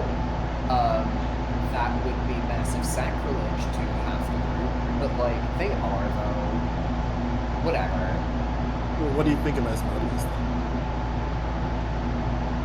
He also is having he's having a constant massive slap fight with the... Asmodeus, hold on. Asmodeus is having not one, not two, not three, but four massive slap fights at all times. To be fair, the Blood War is the demons invading, and so they are just defending their home. Still a slap fight. The Blood War is the most, like, Warhammer 40k thing that you have said. Thinks less of him around, or of Asmodeus for it, but they are just having, like, a petty slap fight for no reason. Like, Grog just doesn't revere Asmodeus. Will do what they're told because it usually leads to a fucking fight. But they're like, everyone else walks into like Asmodeus' throne chamber and like falls on all fours and starts smashing their head into the ground like, oh my Grandmaster Asmodeus, feed on my pain! And Grog just like picks their nose, flicks it at the front, goes, hey boss, what's up? It is one of those relationships where it's... I don't think Grog fully grasps the danger that she is in whenever she does that. And it is only the fact that she has remained effective that it has been allowed to pass. Yep. Honestly, It's just I will not learn until it goes wrong. And Honestly, then Grog will learn. If I were Asmodeus, I would find Grog to be a refreshing breath of air after being surrounded by a bunch of fucking sycophantic devils for the last, like, 5,000 years. Yeah, Asmodeus likes it though. Yeah, I was gonna say, this is the other thing. Asmodeus doesn't think, like, there's a decent chance Asmodeus did not think that he enjoyed that while Grog was around. But in the, like, however many days we've been here relative to the real world, he's starting to miss it. There's no way. It's been eons in hell. Yeah. Time works differently. Like, every day someone walks into his throne and is like, oh, mighty Asmodeus, my toes are not working, just step in real quick. Oh my god. like God in Monty Python and the Holy Grail. He's just, what are you doing? I'm averting my eyes, O Lord. Well, stop it. Just like those miserable psalms, they're so depressing. Yeah, literally. Fucking... Like, yes, you're not worthy, kiss my toes, blah, blah, blah. Mm-hmm. It's tough.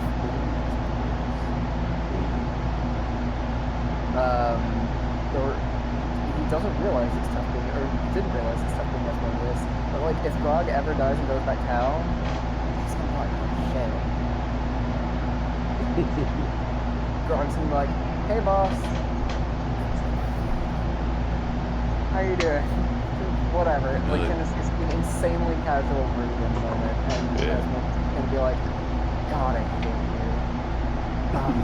So good. But also, can't wait to bash my head off of this metaphorical brick wall of conversation for the next 10 minutes. I hate you, but I need you. Oh God, here. Do you want another bigger axe, please? You want to smash some things with this big hammer? Yeah, you do. Fucking worst. You want some flaming armor? I hate you. Here.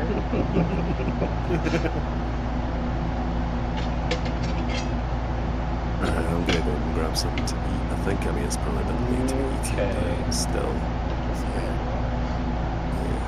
I didn't eat much today. I had a big big-ish dinner last night, so we went out to see Auntie Donna at the King's Theatre, which was quite fun. Oh, cute. Yeah. I didn't know what to expect from this. Like, they're doing like an international tour. It was pretty much just like a best of, like, for someone who has consumed pretty much all of the Auntie Donna content there is.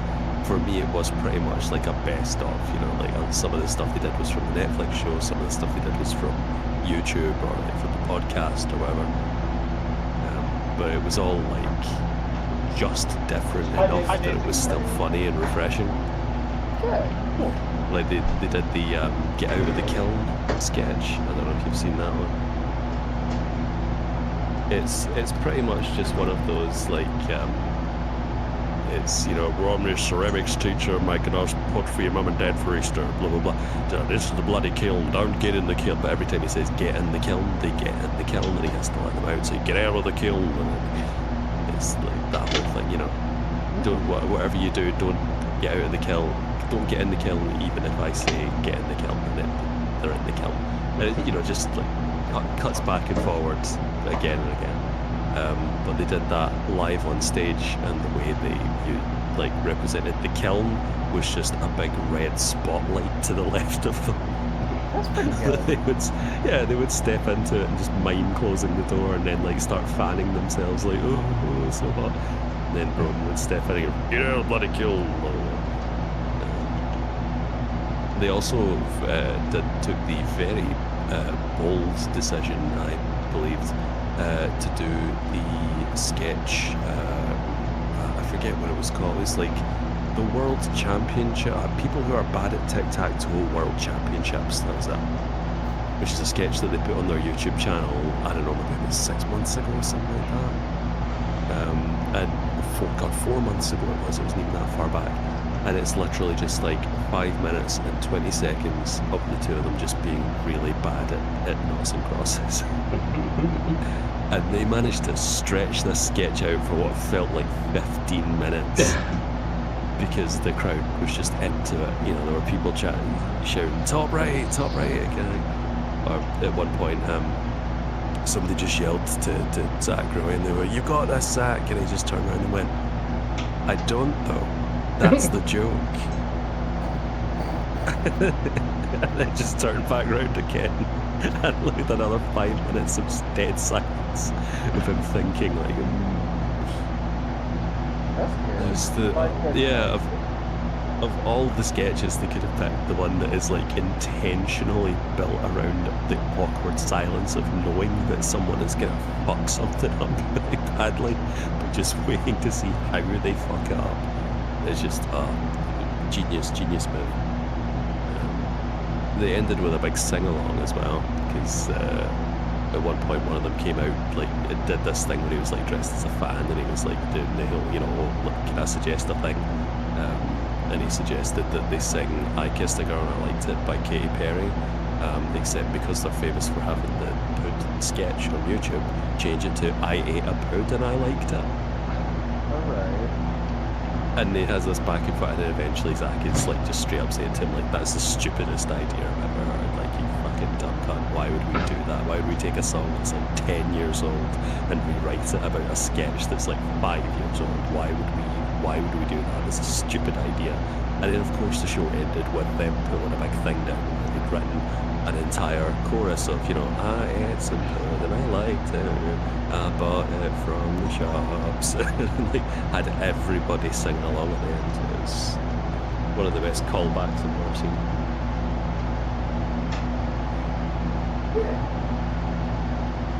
That does sound like a good time. Go eat dinner. Yes, it That's was. like a really good time. Yeah, it was good fun. Anyway, I shall see you all next time. Bye. There we go. Bye. Everybody leave. I didn't end the recording. Bye recording. Bye recording. Well, I'm glad we got all of that in there. That extra 40 minutes of nonsense is We'll get it out in the editing process. We'll fix it in post. Yeah.